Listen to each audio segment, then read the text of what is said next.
Okay. Can you guys hear me? Yeah. We hear you well, Mm. Wick. Okay, good. Just making sure. Uh, I went live on my end right now, so people can see it just in case, right? So just keep that in mind. How's it going? Um, Good, lovely, wonderful. I think the two of you are going to get along like peas and carrots tonight, or at Is least that is that's gonna that be good or my bad for content though? I don't know. it'll I be think it's good good because for Okay, okay. content because it's I our think personalities that sell. Go ahead. yes, Fair, There. I think fair. you guys will have more fun than you will of trying to destroy each other. Yeah. You'll Fair enough. still get through the topic, you'll still have your, sides, but I think you'll have fun doing it. Um, Yeah. I think it'll be very entertaining, actually. I'm excited. Um So yeah. Yeah, I think it'll be fun. You all are familiar. Well, Rachel, you haven't been here in a while for debate, so I'm going to run through everything. Interruptions are absolutely my no-go territory. Everybody knows I hate them because it makes me have to do extra stuff, and then I have to yell at you, and I don't want to do that.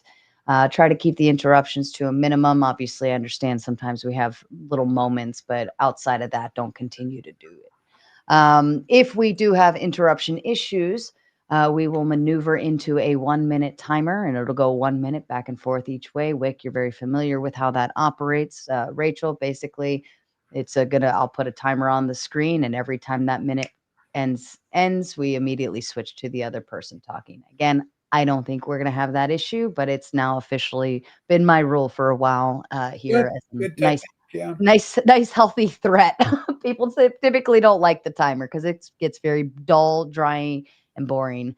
Um, the mudslinging, name calling, whatever, have fun with it. There's an entertainment factor, but let's not make that the entirety of the show. I know this is a really great topic, and I'd love to see us get through it without getting stuck in I hate you moments. Again, I don't I think like that's Wick an issue. already. I bet Wick was very kind to have me on his show, so I know Wick a little bit. So Yeah, you guys will have a good time. I think it'll be fine. Yes.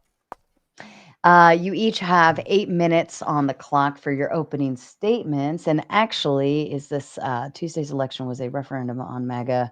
Is foreshadow? You have the affirmative, Wick. So you get to go first. Fine. Um, and then Rachel, you are on the negative. Obviously, I'm assuming you're negative on this, right? It could be foreshadowing, but in what way? Um, but you will be no, second I like my position. Just so Wick knows going into it, Mhm. you can read into it. It was a good day for the Democrats, but to extrapolate and project into the future on that, I think that's a hard call. Okay, that's Okay. fair. All right, so we are in the same space there. Um, and so, Rachel, you will have I guess I got to turn that volume button off. You will have the second on opening statements. And then, of course, on the way back round for closing statements, Rachel, you get to go first, and Wick will have the final say. Then, of course, we'll get into reading and responding to the super chats. Are you both planning on still doing open panel afterwards? Yes, but again, I probably won't be able to stay all night, so I'll probably be here Yeah, till that's fine. I'll do the same. Like yeah. I won't stay all night, Yeah. but I'll stay a little bit in case somebody wants to. What do you want a piece of me? You want to talk. Somebody will want to talk to me. Yeah, usually they can get I mean, last night, I know it took us forever to get through the supers only because the gentlemen were really adding on to the thought process, which was great, but it took over an hour to get through the supers, and it should not have taken that long. And Probably not my because of fault. all the supers you were getting, but because of the Correct, because okay. they were giving, as Ryan put it, they were giving $50 responses to $10 Yep, supers, and I'm yep, like, yep. "Just You need one, to please." But it's okay because they were having a good conversation, so Yeah. I didn't wanna shut it down too much. So read and respond to supers, we'll open the panel, and then you're both very familiar with how that operates. Mhm. Outside of that, any questions? Not really.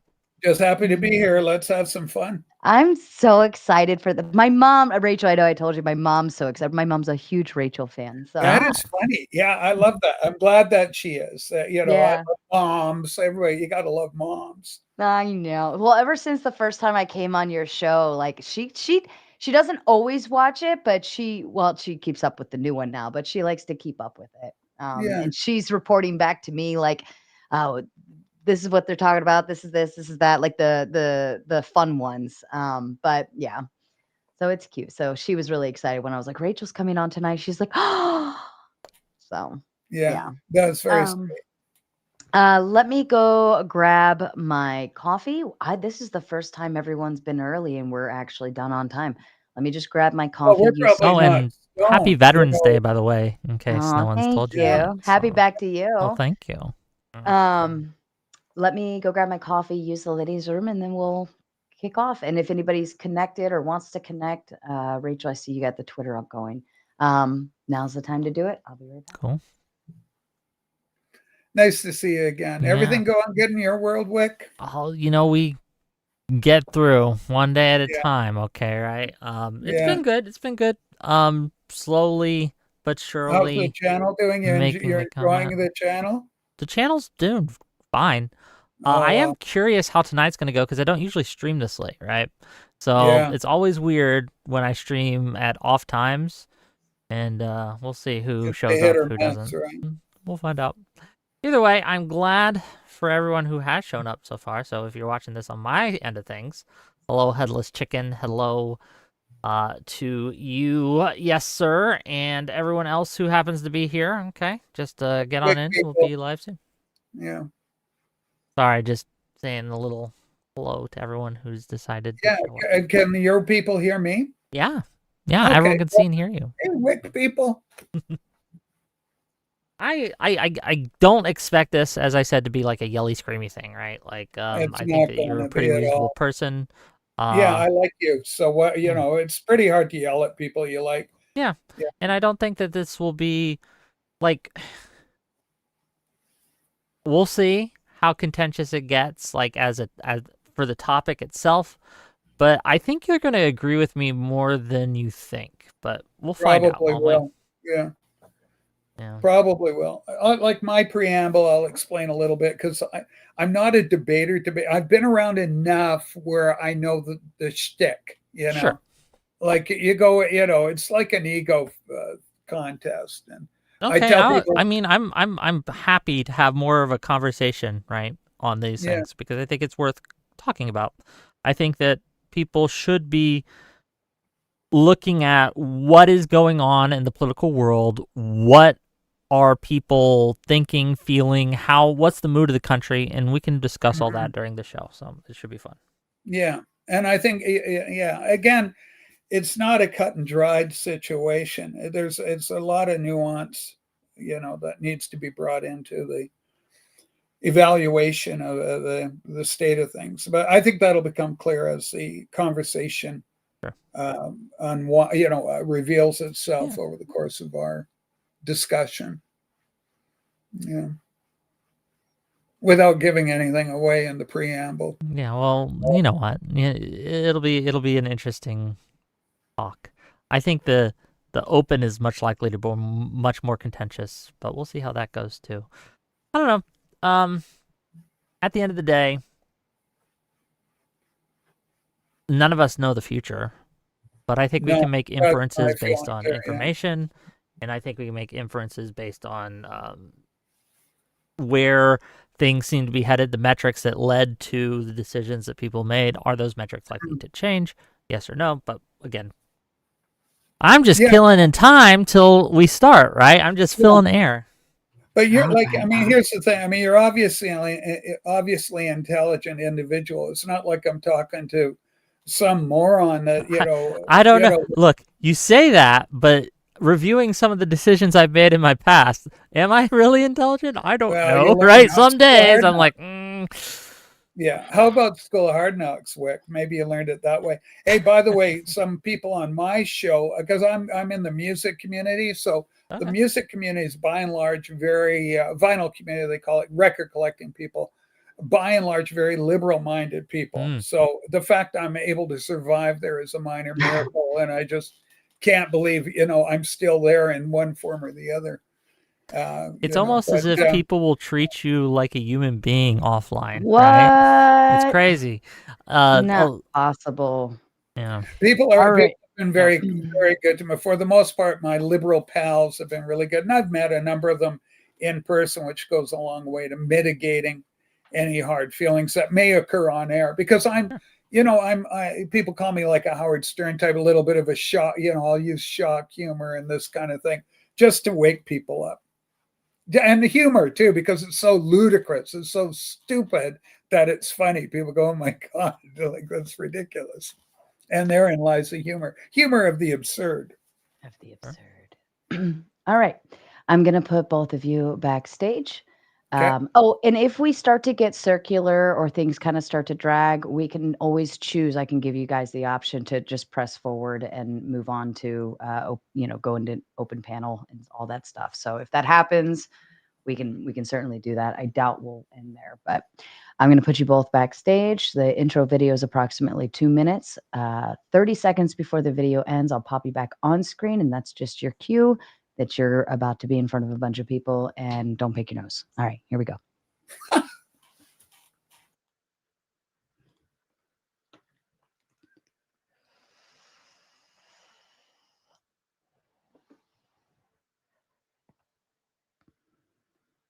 I pledge allegiance to the flag of the United States of America and to the republic for which it stands, one nation, under God, indivisible, with liberty and justice for all.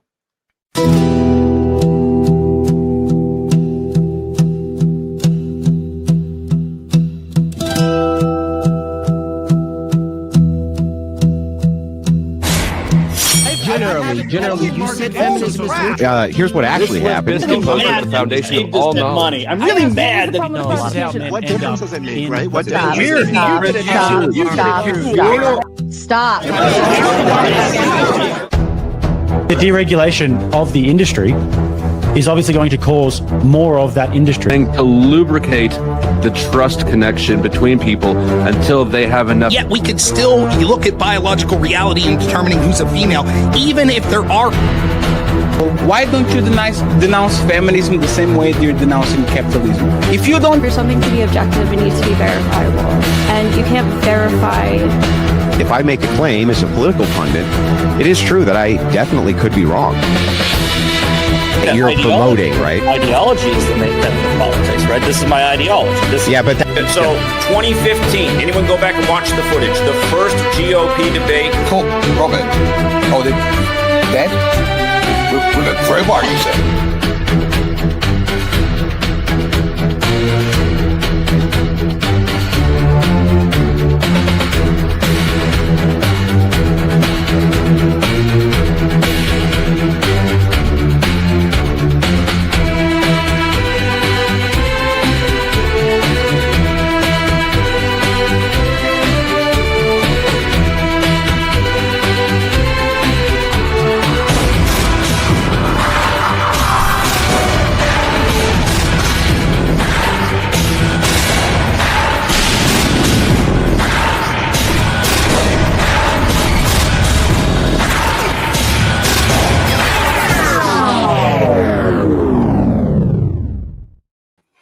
And good evening, ladies and gentlemen. I am Sarah, the Raging Tomato, here, bringing to you live another debate. I will apologize immediately. I've still had the sneeze fits and the coughs and all of those things, so bear with me if I don't hit the mute button in time.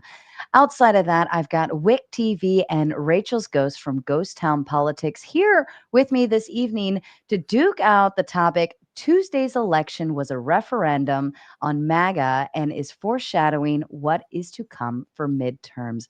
Wick, if you'd like to begin with your opening statement, please. Of course. Well, first of all, I'd like to thank Rachel for being here, and I'd like to thank Sarah for hosting this. I do appreciate that. That's always very kind of you, so thank you for that. I want to start by going back in time a little bit. Okay. It's November 4th, 2024. Okay, Trump has just won, beating Harris. All 7 swing states have gone red. Trump and his supporters claim a mandate. The pundits and talking heads begin a drumbeat of Democrats are done. Trump's coalition is unbreakable. The House, the Senate, the presidency have all gone to Republicans. Could the Democrats ever recover? Was this a generational loss Predictions were made: an economy fixed, a border secure, a time of peace and plenty. Fast forward 1 year. Virginia, a Democrat flips a governorship from red to blue by a 15-point margin. The lieutenant governor of the same state also flips to a Democrat with an 11-point margin. Hell, even the scandal-ridden attorney general candidate for Virginia, Jay Jones, wins by 6 points, ousting the Republican who previously held the position. In New Jersey, Sherrill wins by 14 points. In Pennsylvania, 3 Democratic Supreme Court justices defend their seats by an astonishing 20 to 30-point margins. Democrats pick up 2 statewide open judicial seats by similar margins. In Georgia, for the first time in decades, Democrats flip 2 non-federal statewide seats, winning by 20-plus point margins. And those were just the big races. From local to federal, across the board, over and over, Democrats routed MAGA and even normal Republicans, ousting them from office by the overwhelming will of the people. Republican strategist Christopher Nicholas estimated that of the 480-plus contested races in Allegheny County, Pennsylvania alone, which includes Pittsburgh, Republicans won 11. Why? What changed? Why was November 4th, 2024, exuberant for MAGA, where the Democrats were done, and today they won 11 out of 480 plus contested races, and that's just in a single county. I'll tell you why, and it's the same reason why they're going to continue to lose, and lose in the midterms, and lose hard, because of promises made and promises broken. We were promised plenty, and we were given tweets. Epstein files? No, you don't get any of that. You get manufacturing industry crushing tariffs. Core goods prices ballooned 1.9% above trend by summer. Window treatments up 25%. Appliances 18% more expensive. Electronics gouging family budgets like a hidden tax on survival. Job growth crippled from 168,000 monthly jobs in 24 to a limp 74,000 now. Unemployment stagnant at 4.1%, but consumer confidence is cratering. Treasury Secretary Bessent admitted recently, I should say, and I quote, "Some portions of the economy are already in a recession, and others could fall into one." We have ICE agents refusing to identify themselves, running around in masks, pointing guns at veterans, saying, "Bang, bang, you're dead, liberal." Kirsty Noem gets on stage and lies to the American public's face that no citizens have been detained, when we have example after example of ICE doing just that. Trump's approval ratings have fallen to all-time lows, down 18 points at 59% disapproval, according to a recent Ipsos poll, and other polls, such as a CNN poll, shows much more dire results. Americans are angry. They're fed up. They're rejecting Trump's positions across the board. This administration has been marked by both its incompetence and cruelty.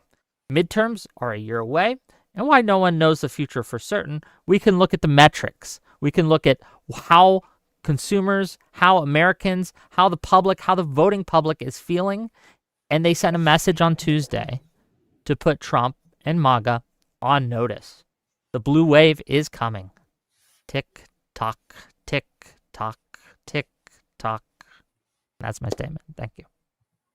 Thank you, Wick. And Rachel, to you. Oh, am I bleeding? Because I'm just so beat up from all of that.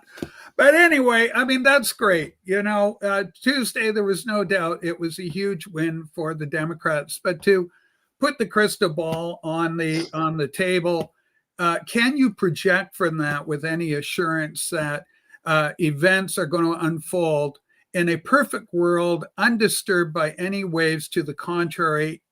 Probably you could say and argue that things will go deep blue, in the blue, the perennial blue tsunami is going to manifest. I don't believe that's the case. I believe there's too many variables at work. one of which we've just seen with the defection of 8 Democrats, with the Schumer shutdown, that it was proved to be very unpopular and also worked against the current administration. The shutdown did not help Trump at all, and in fact, it put the brakes on the economy to a certain extent. Now, I don't have my Funkin' Wagnall. I'm very elderly, so we use Funkin' Wagnalls. I don't have that at my disposal, because I didn't want to use the internet or have any prepared notes. I'm just off the cuff with some prepared thoughts about the whole process of the thing. Also, I do appreciate that you wore your Antifa outfit for the occasion with your little head to strike fear into my heart, as I'm already cut and bleeding from that incredible intro on your part. Folks, about myself a little bit. I am a Canadian weighing in here, but in my defense, my sister is an American citizen in Colorado. She's in Aspen. My grandfather born in Spokane. All my uncles Canadians. It's Veterans Day, but Remembrance Day, we call it up here in Canada. All of them born in the United States. So I have a vested interest in the United States. With any luck at all, my little outpost here in the frozen Great White North will turn into the 51st state before too long. Fingers crossed. So I really want to thank Sarah providing the opportunity for Wick. Also, he's a good guy and very kind enough to have me on his show before. I think that there's just too many variables and too much events. There's so much happening right now, day to day, that if everything were to remain the same, I would concede the point right now. But I don't think things are going to stay stable. We're not in a vacuum. We've got a lot of indictments coming down. How many of these guys that were defeated on Tuesday were actually MAGA? You know, when Wick was saying in his opening statement, we thought the Democrats would never rise again. No one thought that. We've got people like Paul Rand hindering us at every step of the way, going, we don't want to stop the filibuster. And we need the filibuster ended. We need Trump to go through, because the Democrats, through lawfare, through corrupt judges, a corrupt judiciary that has been manhandled and manipulated and turned against this president by lower court judges far outside, exceeding their authority, where it's had to go to the Supreme Court. Trump's won 23 in a row, by last reckoning, by my memory, of these court decisions that have been kicked up to the Supreme Court. Victory after victory. We need another big victory on tariffs. We need to keep the tariffs in place. That's going to work. The problem is there's so much. Trump's always running around with a piano on his back, but inflation is down, or the cost of living, inflation is down. I looked at the numbers, not by a great deal, but they are down over what Biden had in his administration, despite the boost that Biden's administration had following the passing of COVID. Once that blew out, then things started to pick up for his economy, for his administration. But still, Trump is performing better, even by very, leftist considerations, right, from leftist sources. So I say that there's too much happening. We've got convictions going down. We got Brennan being indicted before a grand jury, Lisa Page, Peter Strzok, James Comey, I guess, what's his name? Pencil neck Schiff, Adam Schiff is going to be, his numbers coming up too. Russiagate, Russia. Trump just won against the BBC. They're in absolute disarray right now. And the Democrats themselves in disarray. Chuck Schumer, big trouble right now from his own people. The 8 Democrats who are there, 2 were apparently on the way out. The others aren't considering returning anyway. So the Dems are having internal struggles themselves. Very interesting. Nancy Pelosi is hanging it up as well. So thank God for that. So that's my bit. I'm prepared to discuss these things in some detail with Wick. Perfect. Thank you so much. As a kind reminder to the audience, we're going to get through the debate. Then we will do closing statements. Then we will read and respond to your kind super chats. And then, of course, your favorite part, we will open up the panel so that if you have something you want to add to the conversation, you're going to be welcomed up here. Wick and Rachel, I leave the floor open to you. Sure. So I guess the first thing I would ask you, Rachel, right? Given, I'll just grant to you that Trump has won a lot of the Supreme Court cases that have gone through, right? That's absolutely true that he has. And yet, the more he wins those, the less his approval rating seems to go, right? The further, the lower his approval rating seems to go. And I'm not maybe suggesting those things aren't related, that those things are related, but I'd suggest to you that these aren't a very good indicator of how an election will be turning out. And I mean, Democrats in disarray is a meme for a reason, and I won't lie that the 8 defecting Democrats that caved to Trump and to MAGA during the shutdown wasn't a great look, but I don't think that's going to play a real big role in people's decision-making process come the midterms. In fact, I don't think people are going to even really remember the shutdown come the midterms. But what they will remember and what they will affect them is their pocketbook. And things are getting harder to afford. People's groceries are getting more expensive. People want to buy coffee. That thing, it's almost doubled in price in some cases, right? And you're looking at these foodstuffs and these tariffs, the Trump turbulence tax that's going on. The economy can't handle it. Again, as Peasant said, there are portions of the economy already in recession, and we can't spin that, right? Biden tried. Lord knows Biden tried to spin like the economy. The voters roundly rejected that. And I think the same thing's going to happen here too. Like, again, I'll just grant you, I don't know the future. I don't have a crystal ball here. But what I do have is data that I can make inferences off of. So looking at the data and the trend lines, things aren't getting better and they're not going well. And I don't think Trump and MAGA are going to be able to turn this ship around.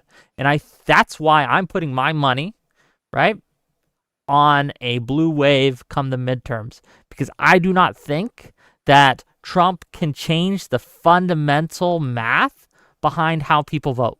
And it's all about their wallet. It's all about their pocketbooks. They're going to have less money and less opportunity, and they're going to vote accordingly. Yeah. Okay. So my response to that is who made the quote? It's the economy, stupid. Remember the famous quote, right? That was Clinton. And so, Bill Clinton. So it's the economy, stupid. So I agree with you. The problem is that what people fail to see, and Republicans themselves, Marjorie Taylor Greene has been a big target for the left, now has become a target for MAGA. And the left has to understand when they say things like, oh, you've got control of both houses, you've got it all, it should be clear sailing. Keep in mind that Trump has forever, in the first term especially, but even now in the second term, there are a lot of vested interests, old guard Republicans, we call them rhinos, that are dead set against Trump getting victory. And a lot of them are going to be up for there's a lot of action behind scenes going on, deals going. I'd like to know what the hell's going on with Paul Rand. Who's paying his paycheck? I have some questions about Paul Rand and his operation against Trump, right? Look, I can't speak to the inter-Republican rivalries.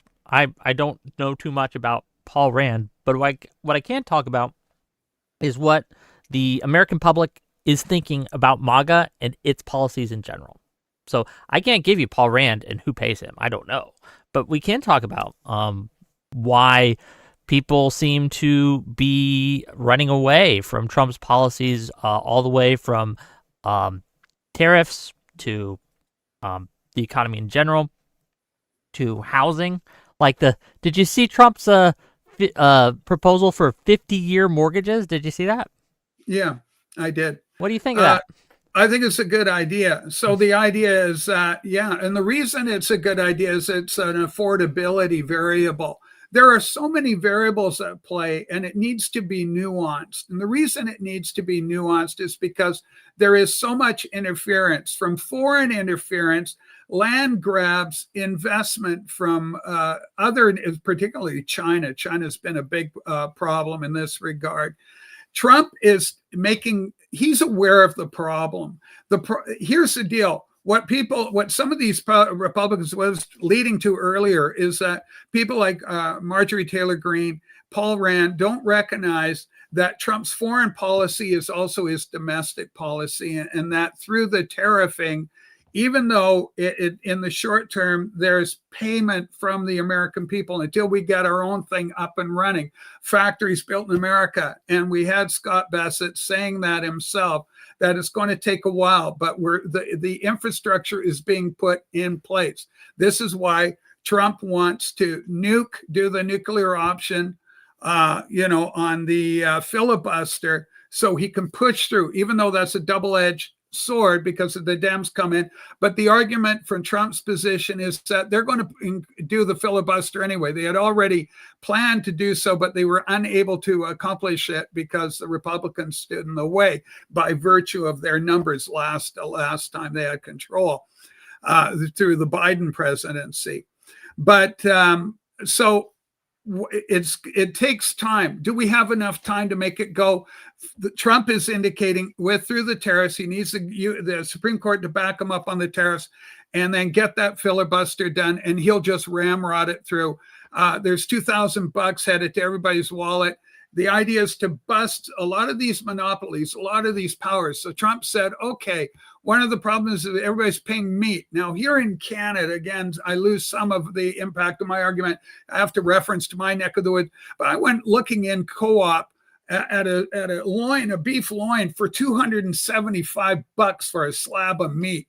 That is absolutely insane. Nobody can afford that except for the very, very elite people. Hamburger is going up.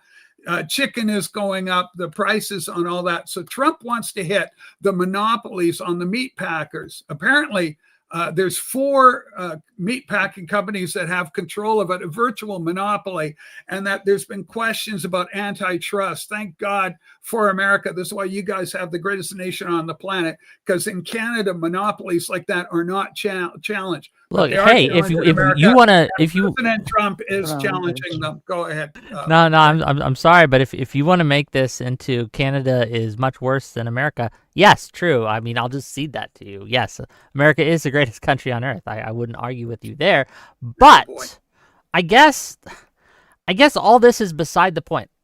You mentioned the filibuster needing to get overturned or ended in order for Trump to pass his agenda. Can I ask you, how likely do you think, and I know you're not someone who can predict the future 100%, so I won't hold you to a specific percentage, but how likely do you think it is that the Republicans under the current leadership are going to end the filibuster?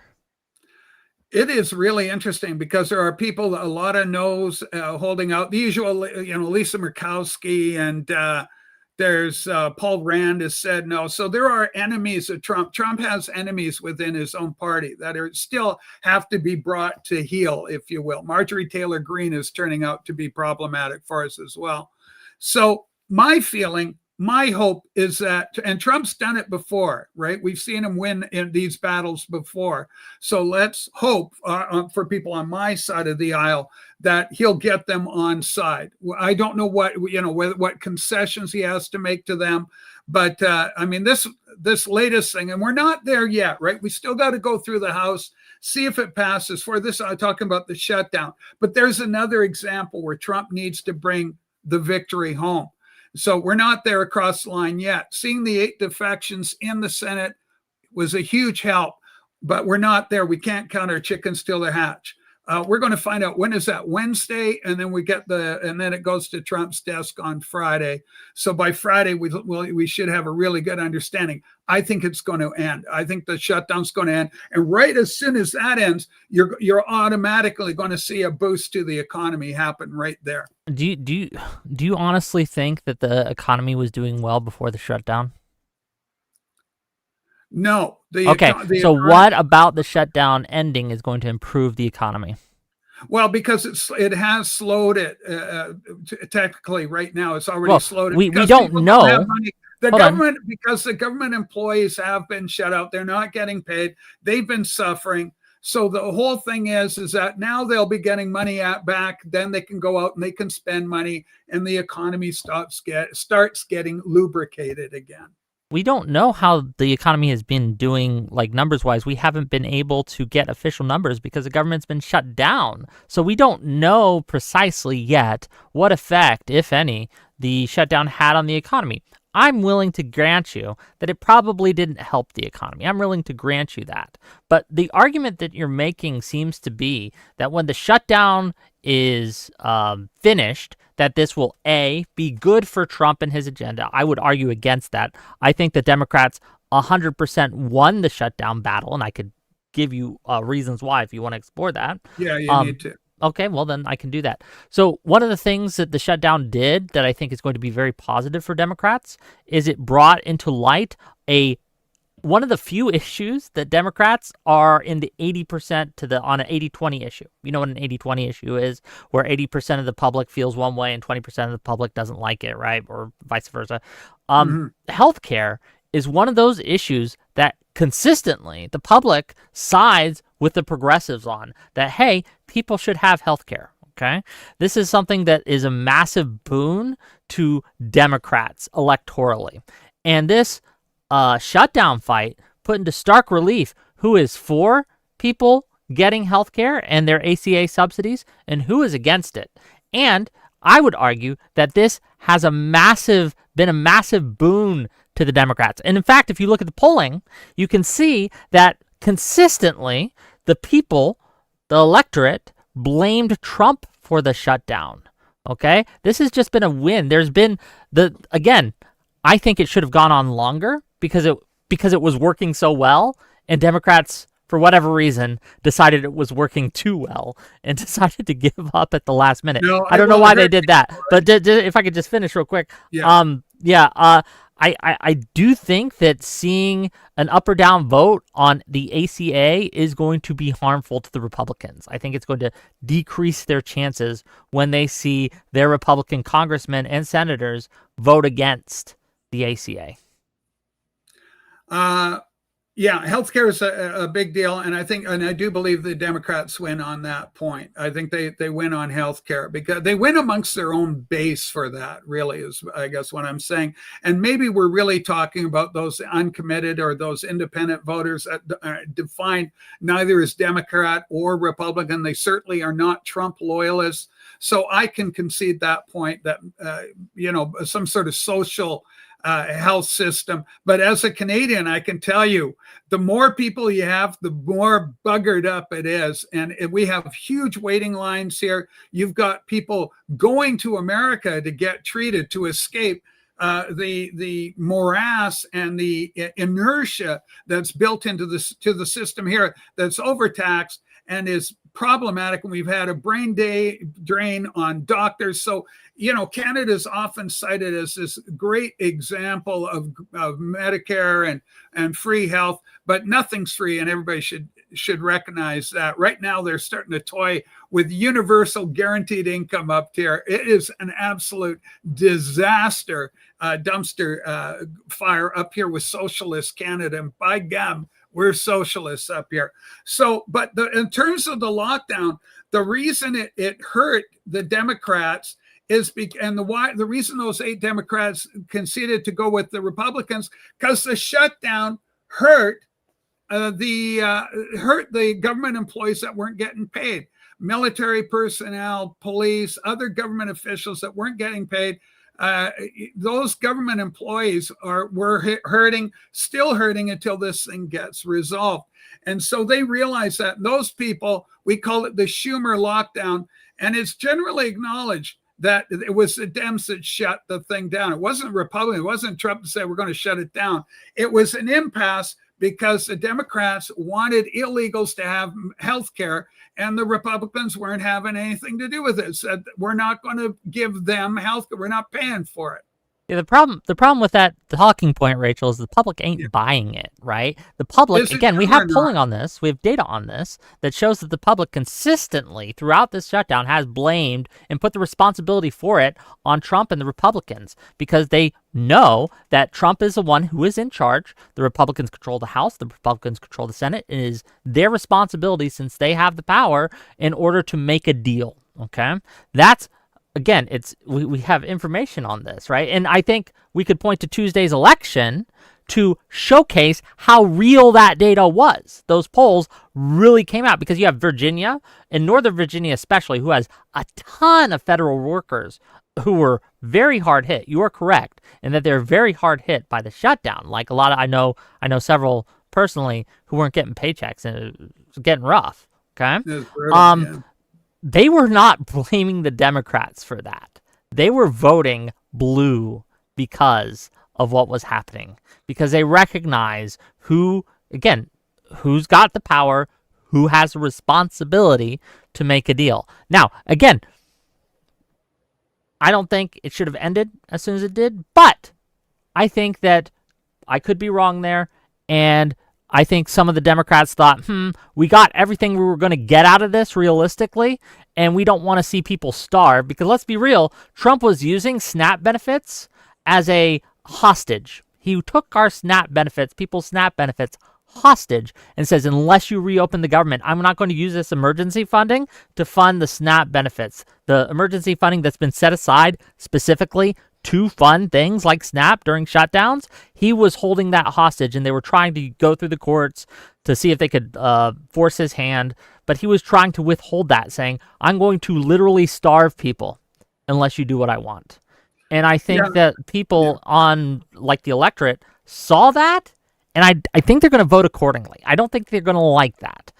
They didn't on November, and I think that this is going to come up again, and they're going to, again, continuously punish him for that. I think there's some of the analysis there, after the dust settled, a lot of the criticism for the candidates that were running. I mean, very few of them were openly, big time, high profile MAGA people. You can be a Republican and not MAGA, and that's one of the problems that Trump faces. That's why there is a significant degree of opposition to the president within both his first and second administrations.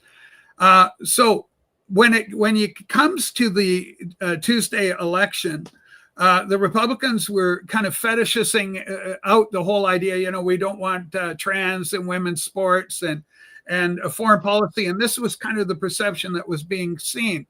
Trump needs to get the America to see, and this is everybody on both sides of the aisle and everybody in between, that his foreign policy is injection fuel for the economy and it will work. He is bringing in money. There is more than Biden was bringing in, but it's not as much as he has said it has been. Trump's talking trillions of dollars, and the actual numbers are more like billions. So he's lying to the American public, in other words. He's not lying. What he's doing is... Hold on. If he says one thing and the truth is another, what is that called? It's called politicking. So what he's doing is politicking. I told you lying. You're just using the same word. No, here's why. Here's the difference, okay. Right? Because what he's doing is that he's rolling in figures that are money's gain from the tariffs that aren't actually real monies being generated independent of that process. So generally, economists don't count that. I'm not an economist. You should know that by the way I'm talking.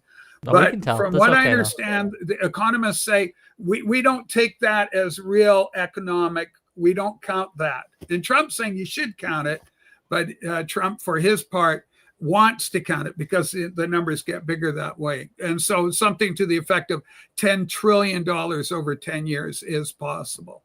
Well, here, let me ask it this way, because I'm not hearing a good argument, in my opinion at least, about why you think the Republicans are going to perform better than they did in November in a year from now. So what is your best argument for why in 2026 that the Republicans are going to outperform in the midterms what they did in November, like last week? Yeah. I pointed it out in my opening comment that there's these intangibles. So the crystal ball idea, like in a perfect calm sea, I go, yeah, you got use a football allegory. I've done the kick to you. You caught the ball on your 10-yard line and you're running it up the field and you're going to score a touchdown.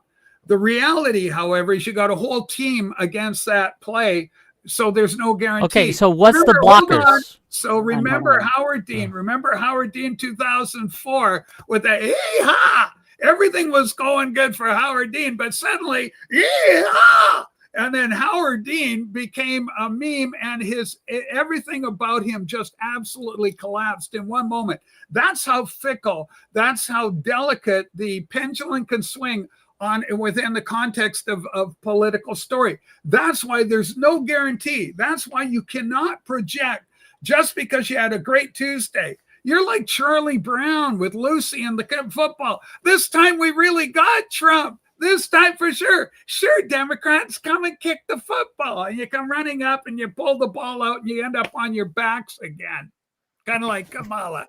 All right, go ahead. Yeah, Rick. sure.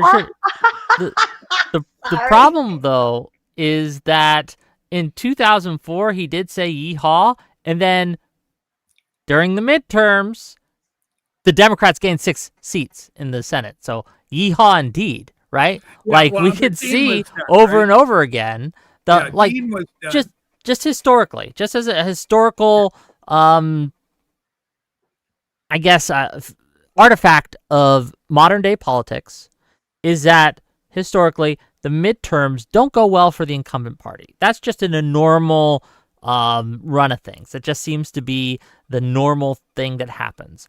But compounding on that, we have the historic unpopularity of Trump and MAGA right now.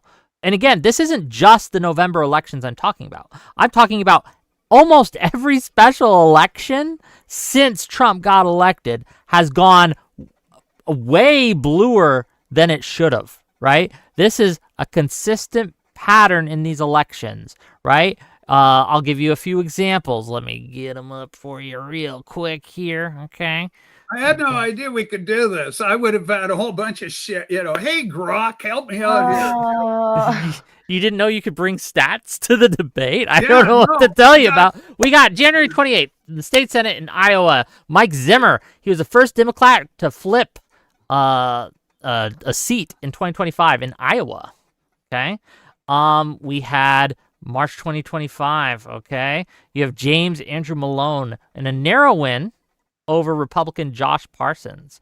Not by a lot, but it was a Trump plus 15 district, okay?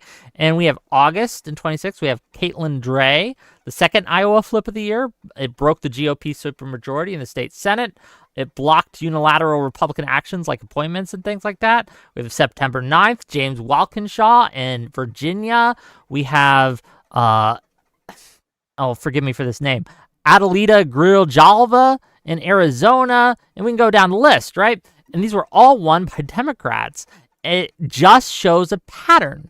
And that pattern is that people do not like what MAGA is doing and selling. So I'm going to ask you again, what you mentioned the allegory of the football field, right? The metaphor or whatever you want to call it. What blockers do you guys have? What's going to stop this momentum by the Democrats in your opinion?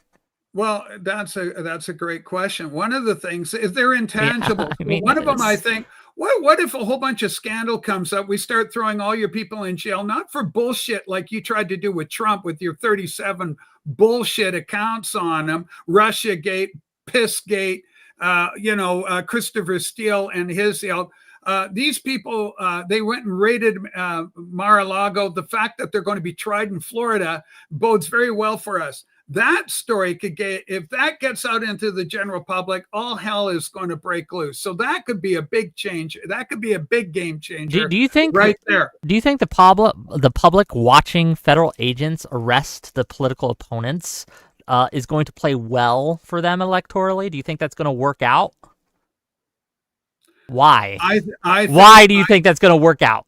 I think if they're guilty and it can be proven. So they've been very wise about how they've done this. There's no CNN at 5:00 outside Roger Stone when they came after Comey. He went quietly in. Comey was supposed to go in, I think, on a Saturday or something. He took his time getting there. About 2 weeks later, he finally sallied up to the FBI to turn himself in as he was required by law. And there were no cameras there. There was no Fox News wasn't called in to make a showcase of it, because when people are really guilty, you don't need the theatrics, which you people played. The Democrats played it to extremes. So we're going. Also, January 6th is falling apart. Your favorite thing, your favorite toy, January 6th is falling apart, and it's going to fall apart completely. I look forward to seeing what's going to happen come January. I think we're going to be seeing, this is the time Trump's saying, we're seeing gas prices come down. Trump's saying, and now they're high in California for obvious reasons, but everywhere else they're coming down, where Trump's calling for a $2 gallon price on gas, which is a marked improvement. He's going after these meat packaging companies, so you're going to see your meat prices come down. So Trump is taking charge in these areas. He's targeting specific areas of antitrust, corruption. He wants the DOJ to look at it. So yeah, you're going to see some waking up, I guess you could call it. So people go, wow, it really was a criminal organization. We're talking treason. The word is treason. Okay, so first of all, I don't think it's true that Trump and co. haven't used theatrics. I'll give you one example. Do you remember the guy who threw a sandwich at a police officer that they arrested? Yeah. They actually arrested him twice. The first time was just a normal arrest. The second time, they made sure the cameras were there and they frog marched him and sent like 50 officers to go make sure that they were being tough on crime. And I think that it was either Pam Bondi, I believe it was Pam Bondi or Kash Patel, one of the two, had a whole press conference, maybe both, had a whole press conference on the thing where they were touting these out. Then you have Trump, the indictment for Comey. He had to fire his own federal prosecutors because they were looking at this case and thought, there's nothing there. So he had to fire them and appoint someone who I think did insurance law in order to get someone to actually take it to a grand jury and try to indict them for it. Well, I think that the public are going to, just real quick, I think the public's going to look at all this and they're going to, again, all these arrests happened prior to November 4th, and November 4th went swimmingly for the Democrats. Why is it suddenly going to go different now? What's going to change?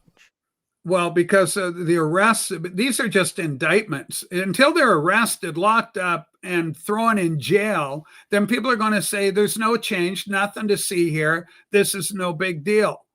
And so we actually need, and especially on our side of the aisle, we've been aching to see some real justice coming down. We know Adam Schiff is as crooked as 4 ways to Sunday. We want to see him taken down. We know that Lisa Page and Peter Strzok were villainous in their tweets, say, yeah, we got him. We'll stop him. There's no way he's going to be president. We'll stop him. Conspiratorial bullshit like that. The Steele dossier, Hillary Clinton coming back in the news. So all these people, you've got former head CIA with John Brennan, who's continued to talk and keep himself talking, which is getting him in further trouble. So we need to see concrete arrests happen. We need convictions, not just the indictments. But it is happening. Slowly but surely, it's grinding away. It is happening. I would be shocked, and I mean, even bet you some money on this, okay? We could play some money if you want. $50, that's as rich as my blood goes.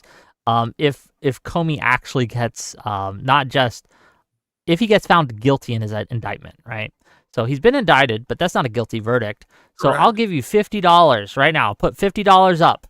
And if he gets found guilty, okay, then I'll give you $50. But if he gets found innocent, you can give me $50. Are you willing to put your money where your mouth is here, ma'am? No, I won't do it. I won't do it. Okay, you know why you won't do it? Because you're not confident in your assertion, okay? No, I'm confident in my assertion. I'm confident in the Mar-a-Lago, in the Florida case. I'm confident there. I'm not, Comey's getting tried in Maryland or some fucking thing, or Virginia. So there's not a hope in hell that Comey is going to get anything. Comey's going to walk. That's my prediction. I think they're most of them are going to walk. But no. Jack Smith and his criminal organization who went after Truth Social when Truth Social wasn't even incorporated, didn't even exist, and he subpoenaed all their papers and documents. The guy went after the president's phone. Letitia James is another one. She's running to get elected on nailing Trump. This is the kind of criminal organization the Democrats are running. It's running. This is why they're getting it on a wide-ranging conspiracy charge that's going to transcend any time limitations, date limitations, expiration issues are all going away. And because those idiots went down to Mar-a-Lago, it provided justification to try them all in Florida. And there you've got my $50. You're going to find so all of those people are found guilty. I don't have to say all of them. All I have to do is say some big heads. Okay. Some big names are going to go down. Name 3. Jack Smith will go down. Jack Smith. Who else? Jack Smith will go. John Brennan will go. John Brennan, you think will be found guilty and arrested? I don't know where Bolton's getting tried. Okay. Do you know where Bolton's getting tried? I don't off the top of my head. Bolton's done like dinner. All of this is down in Florida, then he's guilty. To be clear, I might actually take you up on those. But all of this is also beside the point because you can have circuses, but without bread, people still won't vote for you. And again, it's all about the economy, stupid. You can have all these arrests, all this political theatrics, and this is Trump's play. And I don't think it's working anymore with the American public. He is all about the pizzazz, the theatrics, the aesthetics of things. But when it comes time to govern, when it comes time to actually get things done, he's just not getting things done. And sure, you could say that, oh, well, unemployment hasn't risen that much. It's pretty steady. But if you look at would-be workers who have been jobless for more than 6 months, as of August, it's soared. It's increased by a huge percentage, okay? Another indicator of a troubled market is black unemployment. After all these years, again, black workers still tend to be last hired, first fired, and their unemployment has skyrocketed since May. We haven't yet seen mass layoffs outside of the federal government, but more and more jobs are getting harder and harder to come by, and more consumer confidence is just cratering. So again, bread and circuses only work if you give them bread and circuses. And all that you're saying is that Trump is going to make some flashy arrests, and that's going to galvanize the public to vote for Trump. Us Trump loyalists, like, we're all happy with him. We see what's going on, like with the tariffs, and of course his work in the in foreign policy has been off the charts. And he is not perfect, though. I mean, we would love to see no more money going to Ukraine. MAGA wants all that money cut off right now. There's no way they're going to win that war. So that's one thing. But we're not tossing the guy for it. It doesn't mean, oh, God, Trump's Did you hear his H-1B visa? Ukraine, so now we got our vote coming in for Kavala. That's not going to happen. There's a snowball's chance in hell of that happening. And that's the problem for you Dems, is you have no leadership. Who the hell are you going to get to run for president? Michelle, Big Mike running in. Holy shit, using the football analogy. Holy shit, look at the size of that fucking linebacker. It's Big Mike Obama coming down. Move out of the way. She's going to be president.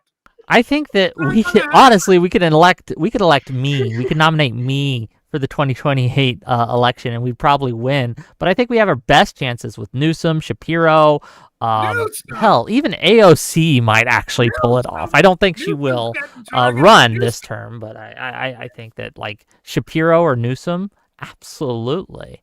I think we have quite the bench. Buttigieg, even Ossoff.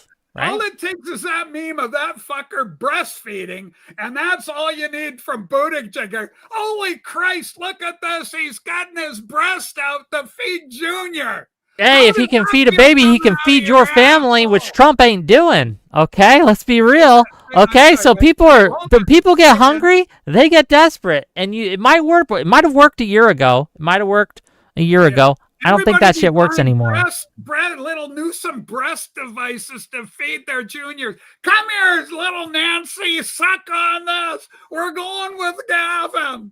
And did you hear Trump's latest on H-1B visa holders? He says, And I quote, H-1B visa holders are essential because there aren't enough talented Americans. This is Trump saying this. Do you think his base is going to like that? Well, I mean, in terms of what kind of job market is he talking?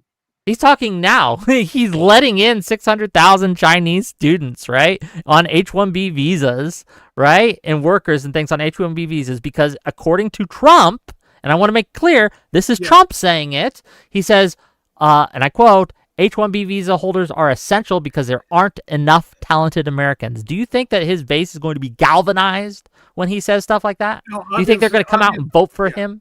No, obviously not galvanized, but that. And to be clear, Trump isn't on the ballot in 2026. The issue is not enough to derail Trump. You guys still have to offer. Trump isn't on the ballot in 2026. What's your frickin' alternative? Gavin Newsom? Are you kidding me? Yes, California? Newsom would be How much far is and away better than Trump. But again, Mr. Money guy, we're talking about the midterms. About the money. How much fucking money is there in California for gas? Oh, let's just charge it up. Oh no, we've got fires. No problem. We'll go take your housing over and give it to our newcomers. Do you think Trump is on the ballot in 2026? Pacific Palisades.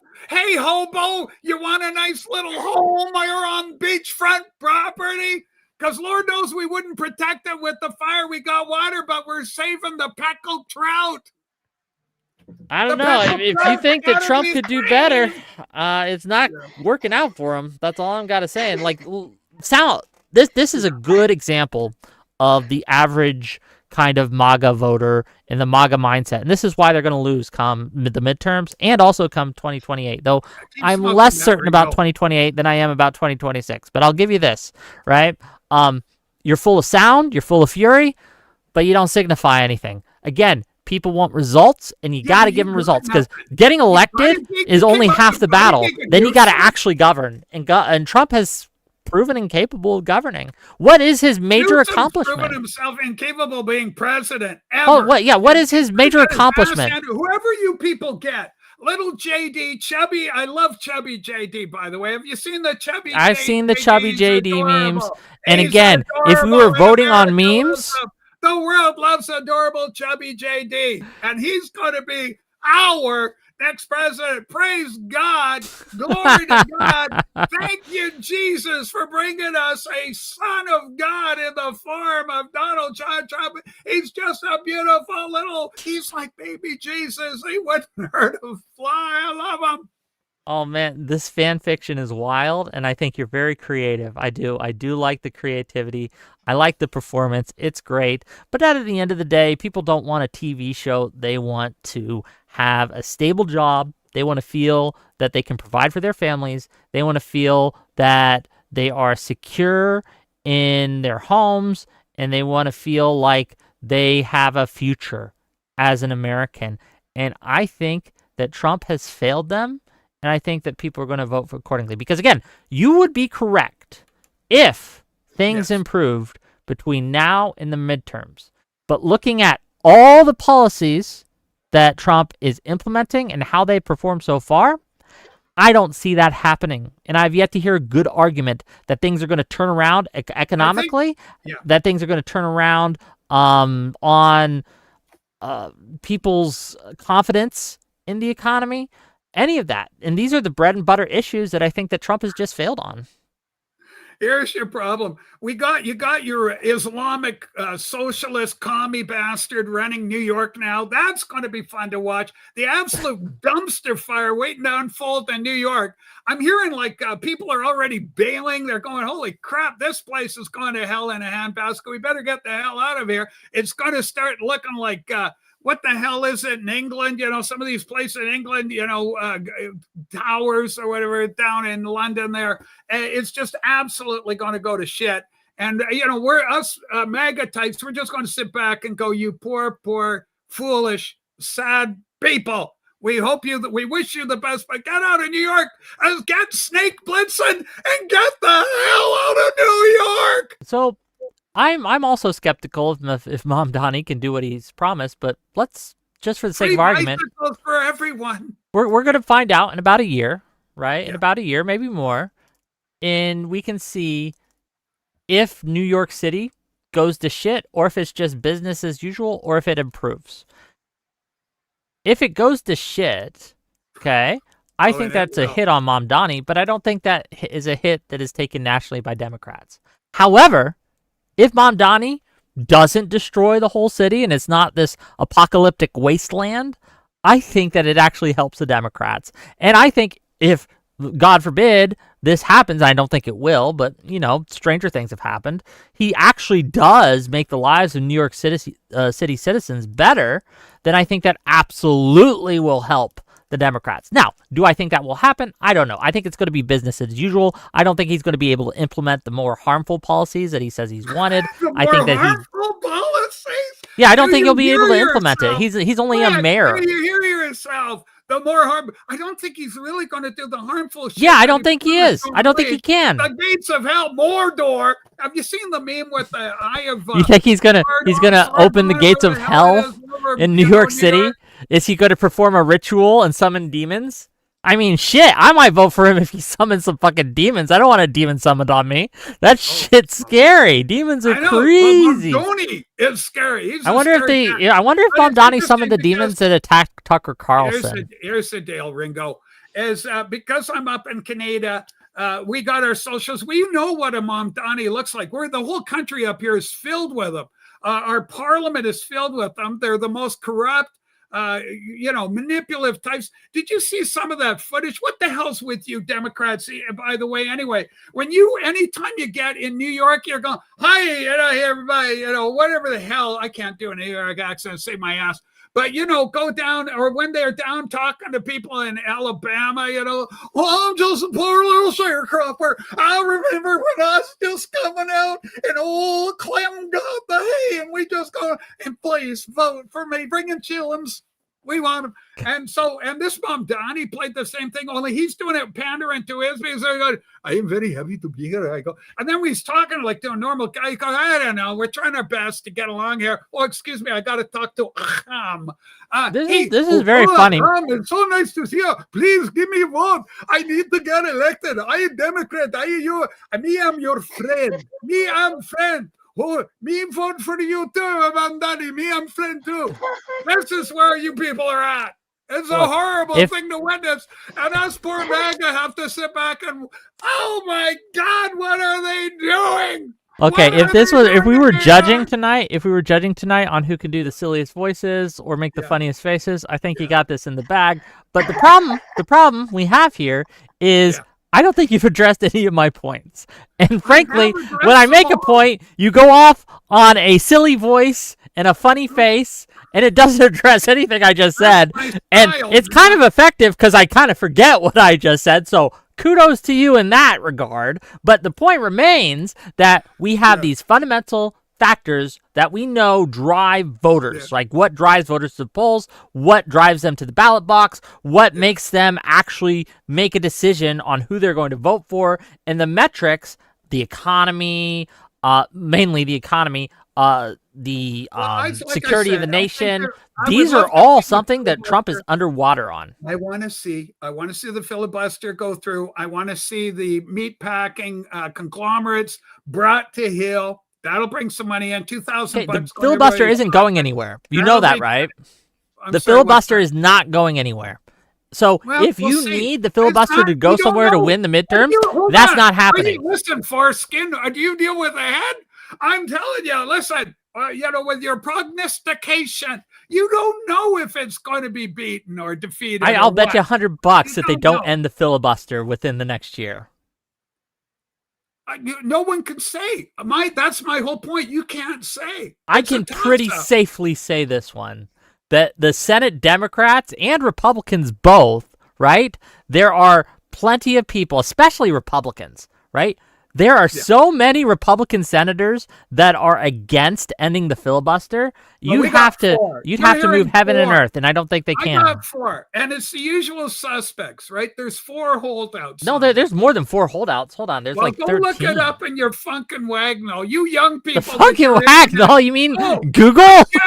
I can't. Yeah, exactly. Okay. I can't take Rachel on, so I got to go look it up on Google. Just hang on, Rach. We're going to have a good debate. great, but I've got to Google it first. I Googled this previously. I researched this. I read articles on this. Yes, I looked at the information at hand, and I built an argument. I understood there would be no math. Come on, do better, Wick. There's not math. There's 13. There's about 13 Republican senators who all oppose ending the filibuster. The filibuster ain't going anywhere. In fact, the best chance you had of ending the filibuster was if the shutdown had prolonged. If we were in January and the filibuster was still, the shutdown was still going, then you might have a better argument. But no, especially after the shutdown ended, they're not touching the filibuster. Too many variables. You'll see. We'll wait and see. It ain't over till it's over. Destroy it. Nuke it. Look. Nuke the filibuster. Make it happen. Here's the thing. I'm not saying it's 100% chance, but I'm saying it's like a 90% chance, which is high enough for me to make very definitive claims here that with the variables that we have in play, economic, political, how people are feeling secure, safe in their jobs, etc., how few people are feeling in the direction of the country, we can look at all these things and we can safely predict that, especially given historical trends, that the midterms are going to go very poorly for the incumbent party, and especially poorly for MAGA and Trump. We're going to pick up in the Democrats at least 3 Senate seats. I would argue Fortunately, I have my own powerful breast, Wick. I'd be prepared to breastfeed you. Al, I'm going to breastfeed you. I don't want to be breastfed by you. I'm sorry. I don't want to be breastfed by you. I'm sorry. Your little tummy is going to be so filled, you're going, oh, thank God, She's Rachel, threatening to breastfeed me because all my Democrat talking points are full of crap. Thank you, Rachel. I don't know what you're talking Hey, man, Wick, it's the least. It's the least I can do for you. I'll be okay. I don't know what. You think you'll be okay? Oh, wait till Montani's done. Well, let me ask you. What do you think the odds are of Trump being able to turn the economy around in a year? I don't know, 60-40, I'd say.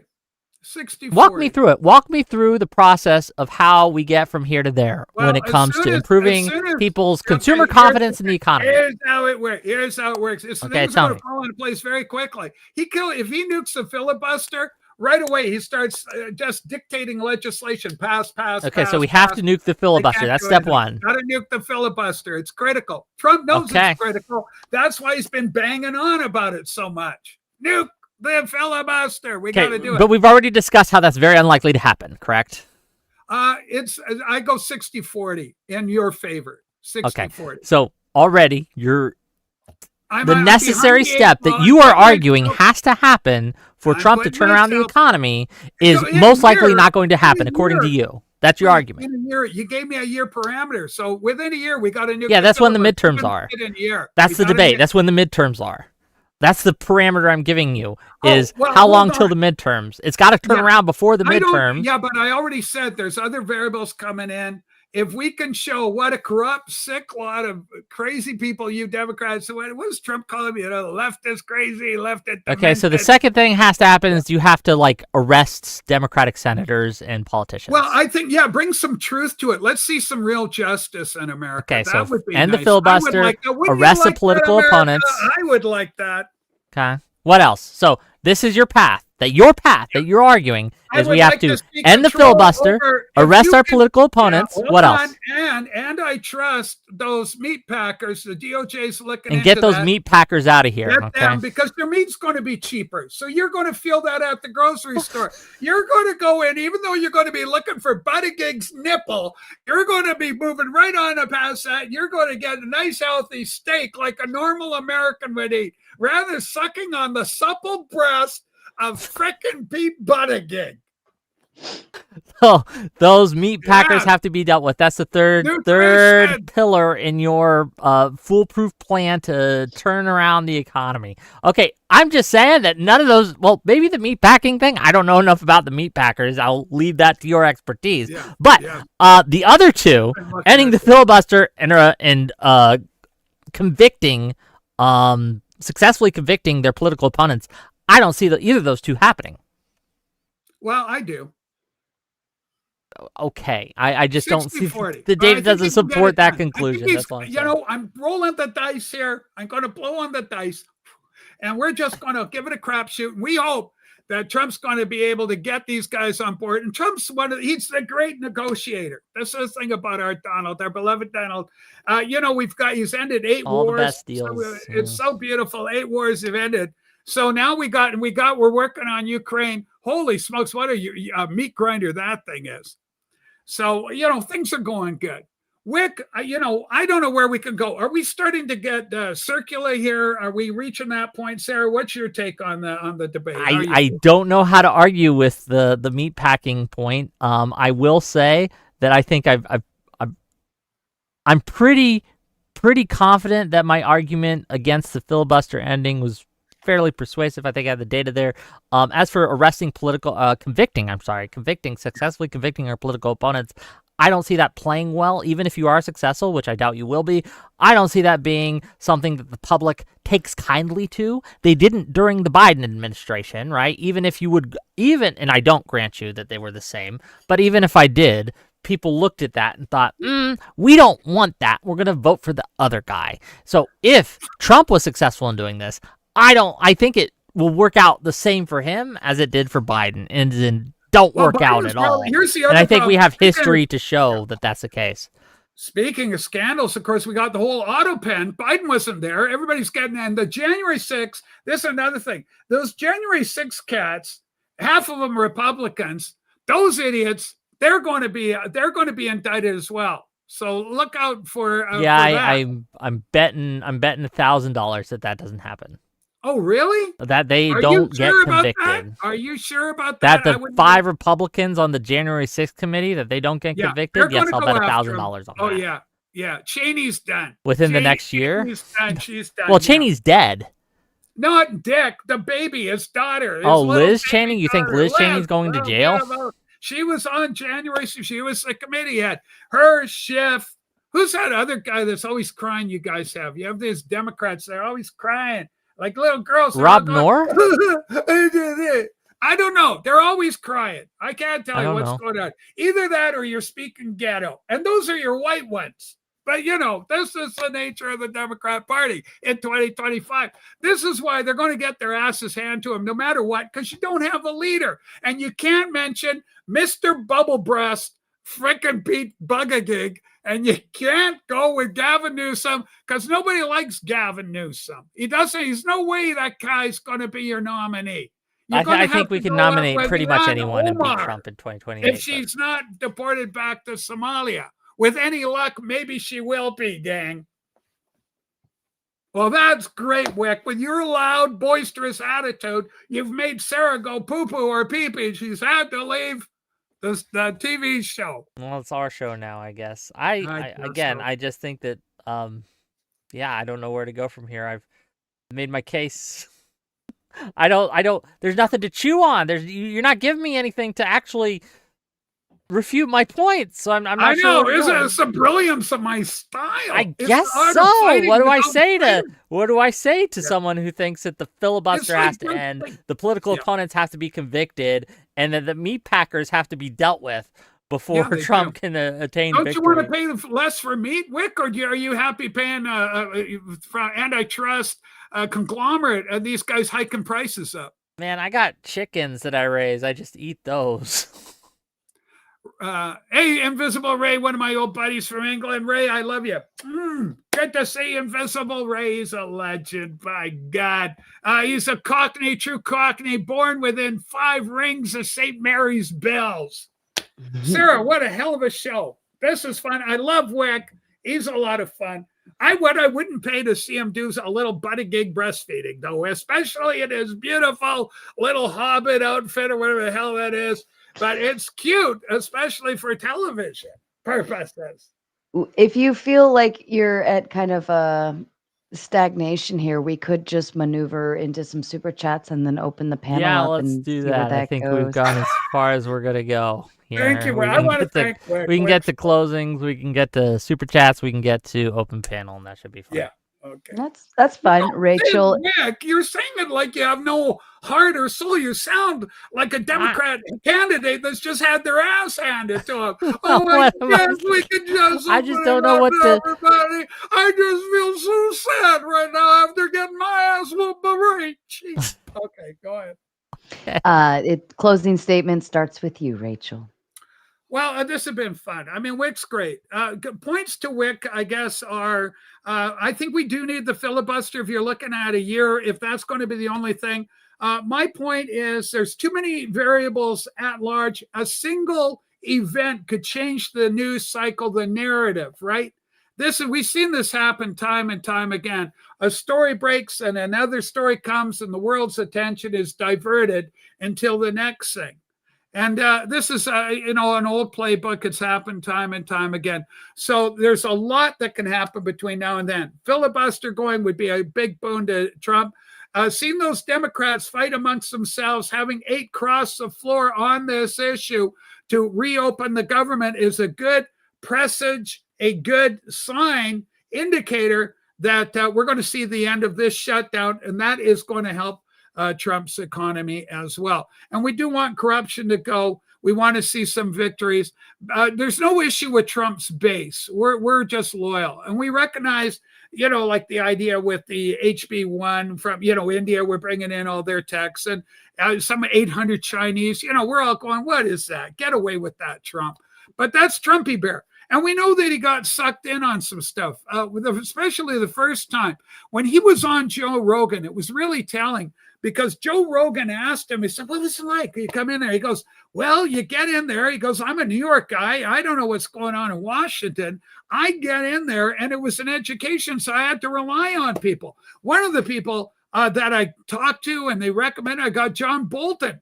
Then somebody came up to me, pulled me aside. By the way, Don, be careful of Bolton. Whatever you do, don't go get Bolton. And this is what Trump's telling Rogan. And then Trump goes to the guy that told him don't get John Bolton in. Trump goes, oh, shit, I kind of just hired the guy. I just gave him a position in the cabinet. So this is the kind of thing, the inexperience. But he's an honest guy. That resonates with the base. So the base isn't the issue. It's the undecideds.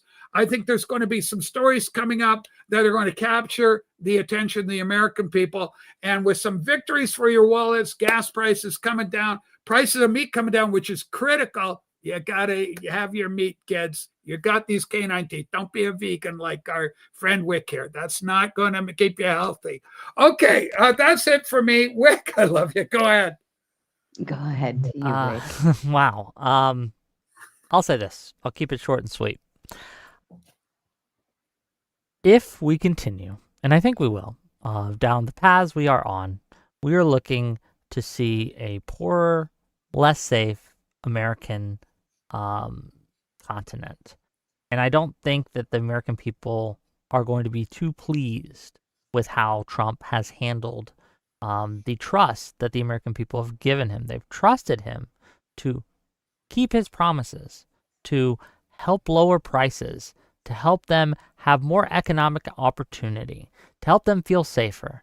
And I don't think he's done a single thing to do this. If you wanted to look at his legislative accomplishments, you'd be hard-pressed to find any that he's actually done. He's made a lot of memes, he's made a lot of tweets, but I don't think that can feed a family or help people out when they're looking to get a job or get a good education or have a better future. At the end of the day, it's looking like a blue wave. I've heard nothing here tonight to convince me otherwise. If your argument requires the filibuster to be gone, Democratic politicians and operatives to be in jail, and meat packers to be dealt with, I just think you're not gonna. Yeah, that dog don't hunt. Use another Clintonism. It's not going to work for you. And I think that we are looking at a blue wave in the midterms, and nothing has convinced me otherwise. Thank you for your time. Also, one point, you know what would be good fun? For Wick and I to come back after the midterms and have the dust is settled. What do you think happened? Sure, we can do that. That might be fun. Do a little victory lap for me. Yeah, it'll be fun. Well, I've gone ahead and I've dropped the link for open panel if anybody wants to come on and continue the conversation. Otherwise, we'll read. There's just a few super chats, so we might be sitting here with our hands in our laps for a while. James says with the Big Ten, since you are grifting on your veteran status, what branch and what did you do? I was in the Air Force, and I already told you what I did in the chat. So. Oh, is that to me? I was also in the Air Force. I was a cryptolinguist for a few years, and I was a crew chief for a few more years. So there you go. I don't know who that was to. So very nice. And a reminder, the panel's open. You can click the button effigy. All that shit talking in chat that you're doing. There you go. That's what I thought. Get your ass back there. All right. And then Calvin says, and where's Calvin at? I know you got a lot. You brought this topic up during open panel grab bag. You should get your ass up here too and talk about it. Calvin says, question for the Rachel, the one and only. Yes. As a Canadian, how does she reconcile her support for Trump in lieu of his disrespectful rhetoric, hate, and harmful policy tariffs towards Canada? Well, Trump's right in what he says in terms of we've got a monopoly, particularly with the dairy products in Canada. So it's unfair. We've got a 400% tariff on the United States when it comes to dairy. So it's not an even playing field. So Trump's quite right that the balance in trade between Canada and the U.S. has not been fair. It's all been tilted in Canada's favor. We get away with it because we've got 44 million people and you've got 360 million, sort of thing. The other problem for Canada is that we've hitched our wagon to China and the World Economic Forum. The World Economic Forum, who's the head of that thing? Albert Speer, whoever the guy, the guy talks like a Bond villain. Hello, we are here to take you over. We have a number of our young candidates. We have infiltrated governments in the world. And then, so anyway, this Klaus Schwab guy, so he did that. So Trudeau was one of his guys. Our deputy prime minister, which is like our VP up here, our Vance version. This lady, I use it lightly. I think I'm more of a lady than she is. But anyway, she was trained. She was actually on the board of governors for the World Economic Forum while she was the deputy prime minister of Canada. Is there a conflict of interest there? I would argue there is.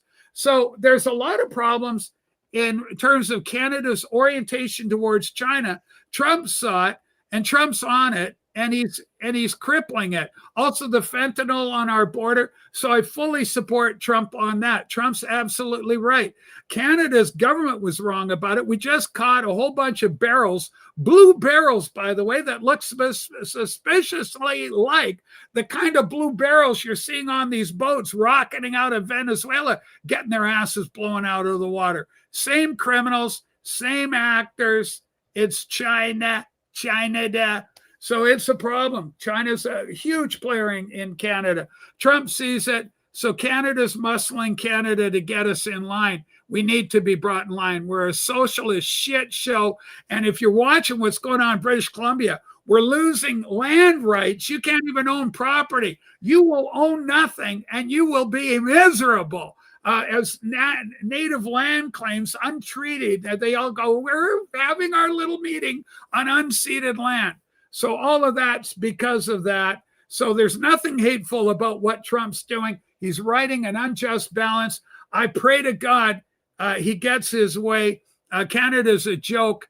And there was a British veteran that said, what I fought for, what our people fought for wasn't worth it. I don't think we'd fight. I had 5 uncles fight in World War II on my mom's side. All 5 of her brothers fought. One was killed on April 14th, 1945 in Zwolle in the Netherlands. Another brother wounded. These guys fought for everything and sacrificed their lives, everything. And I don't know if it was worth it as I look at Canada today, as it's becoming barely recognizable to the country it once was. So I'm all in on Trump on that one. Go Trump. Wick, did you want to add anything to that? I'm not Canadian, and I don't respect Canadians, and Canadians aren't worth talking about. So that's my opinion. Agree with Wick. Good point. Oh, Rick. wow. I agree with that. Somebody also brought up the 50-year mortgage. Rachel, because you said you were fine with a 50-year mortgage. I have so many thoughts against that. I understand like the affordability now, but that's a lot of interest that you're paying for a very long time. Well, the point is it gives you a shot at it. If they don't do that, go get a house. Good luck to you. Mm-hmm. How are you going to get a house? Maybe cancel a lot of your subscriptions that you're doing. Maybe work a little bit and maybe, pull yourself up by the bootstraps just a bit. Save some money. Don't get the $20 mocha latte frappe maga machino slop, okay? And get the cheaper store brand, generic brand of coffee and things like that. Look, this 50-year mortgage thing, debt is a form of slavery. Okay? And to put people into debt for 50 years is insane. The amount of interest you're going to be paying from 30 years to 50 years is hundreds and thousands to millions in some cases, depending on the mortgage, of dollars more than you would otherwise pay. So when we talk about affordability and we talk about like actually owning your own home instead of just basically paying rent for 50 years, because there's a good chance you'll be dead before you pay off your home. That's crazy. Yeah, I just look at the interest rate in and of itself. Even over 50. I mean, I'm assuming the hope would be get the 50-year mortgage now at whatever interest rate they're offering. It's probably not that great, but then the hope would be to refinance later back down to a 30-year with a better interest rate option. I'm assuming that's the placement of it, but there's no guarantee that's going to happen. And what if it gets worse, right? So, I mean, that's a lot that leads into discussions about the whole nature of the economic system and the Federal Reserve, how we work money, how we print money, how come we're off the gold standard. There's all sorts of implications about that. Who owns the land? How does that work? If people if big conglomerates like BlackRock are buying up properties all over the place because they know there's money in residential. So they're buying these things up. These conglomerates are buying them. So they're manipulating it. And a kind reminder, especially you, Yald, I know you'd have fun with this one, but the panel is open. Go ahead and click the link and jump backstage. We'll bring you up here in just a minute. Tyler and Tatiana say, Wick, let's not pull up Biden's approval ratings for his first year or Obama's. Let's keep that hidden. Well, we can TDS directly at its finest. Okay, we could directly compare these numbers, and I'm happy to do so. Donald Trump is worse now than he was in his first term. He's worse than Biden. He's worse than Obama at similar periods during their presidency. So I'm happy to compare these numbers if you'd like. Yeah, but I mean, obviously the variable here is that we got a lockdown right now, and that's making people unhappy, and as rightfully so.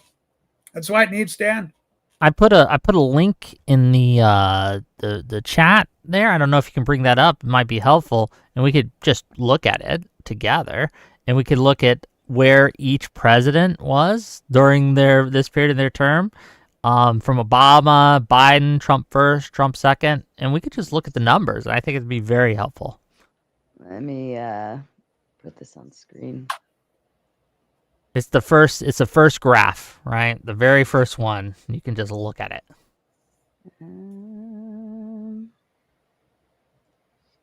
Yeah, if you just go down, scroll a little down. Yeah, there we go. There it is. Right? You can see the big red line being Trump 2025, the two dotted lines on top, Biden and Obama, and then the Trump one is the little red dotted line. And you could just look. So Trump's never been more popular than Obama. According to this, Obama and Biden were always more popular than Trump has ever been? At least during this portion of their presidency, yes. Well, they didn't deal with what Trump's dealing with here. Okay. Lock down the government. You're gonna. That's why the Dems locked it down. They knew to create chaos. That's their game plan. All right. And last one, James says Trump brings in low propensity voters. Without him on ballot, GOP has problems. DC juries are over 90% Dem, so they won't convict any swamp creatures. I would like Inauguration Day Trump back. And midterms famously don't get low propensity voters out to the polls. And I have bad news for you, James. Trump is never going to be on the ballot again. Never going to be on the ballot again. He's done. It's just not going to happen. So he's not there. You're not going to get those numbers ever again. So here we are. Rachel, anything to you? Oh, on this comment? Well, I mean, traditionally the midterms, the incumbent always struggles in the midterms anyway. But I think this lockdown is a variable in it. But Trump's numbers have been very good so far up to this point. So we'll see what happens. Again, we just saw the numbers. They weren't good. And in terms of variables, things can change. Fortunes change. The president's approval ratings can go up with a single event. It can be a single event, and it'll change everything. But if you're hoping for a miracle, you start praying. I don't know if it's gonna work, but I don't think we're needing a miracle at all. I don't think it's anywhere near that. Fair enough. All right, I've got a few people backstage ready to come on and play, and I will go ahead and bring them up. If you do want to join Open Panel, the link is pinned over in my chat. Let's go.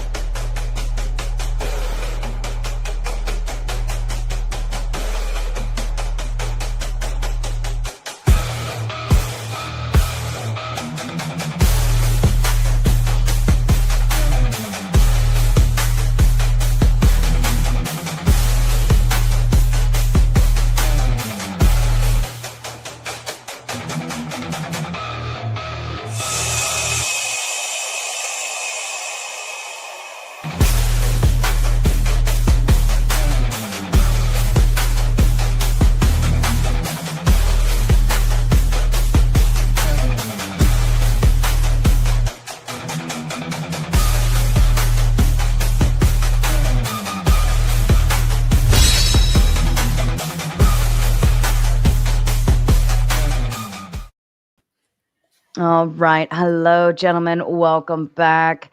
I'm going to switch to around. There we go. Effigy, you were waiting patiently back there. I know you're talking shit in chat and saying, what, Rachel? What, Rachel? So go ahead and spit it on out. Yeah, I'm glad we could come on and interrupt Rachel's stream of consciousness. But yeah, I mean, most of it just sounded like rabbit hole shit. Like as soon as you started tumbling, it was like you just kept picking up pace, jumping from one thing to one thing to one thing to one thing.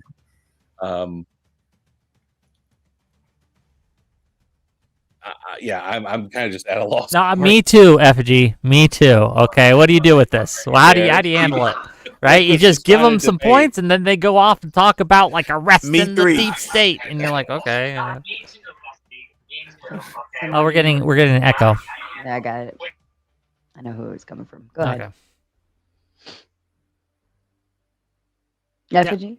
But yes, I think you'd be silly not to recognize what kind of wave electorally just happened as far as like elections across the country.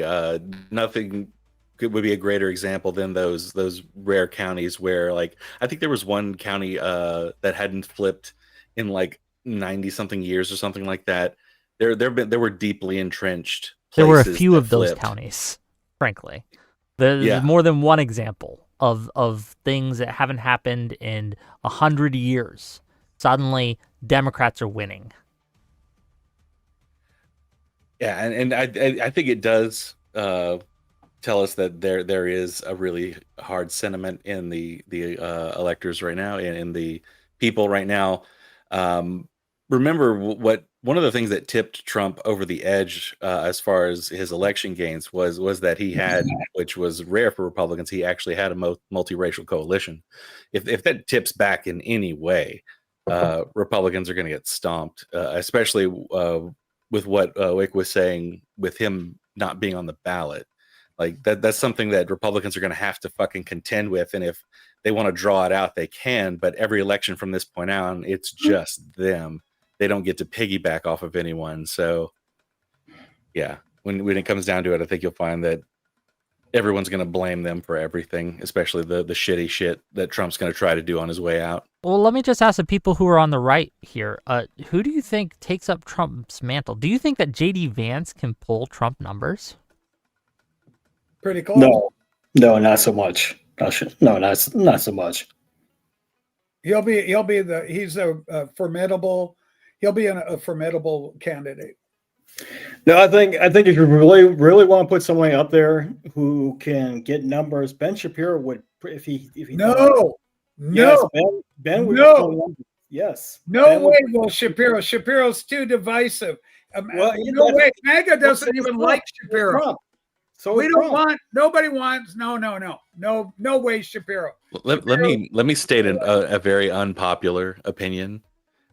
We need to stop putting fucking personalities in Congress like it's the fucking media, like it's celebrities, like it's movie stars. We need actual politicians. I'll be one of the people who say the most hated phrase ever. We need politicians who are willing to compromise. People who get things done. Negotiate. Yes, people who get shit done. That's why I support Josh Shapiro for 2028 on the Democratic side, Democratic ticket. He's the governor of Pennsylvania, my state. He gets shit done, and he's actually one of the few Democrats who's popular among young white men too. Like, he's got good numbers, approval ratings in Pennsylvania. I think that if we elect him, and I don't know if we will, but I hope we do, and nominate him in 2028 to be the Democratic representative, I think we just crush.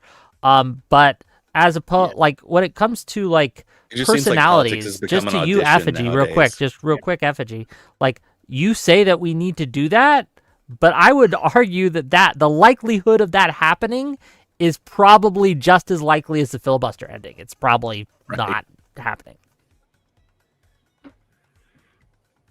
Oh, what's up, guys? Hello.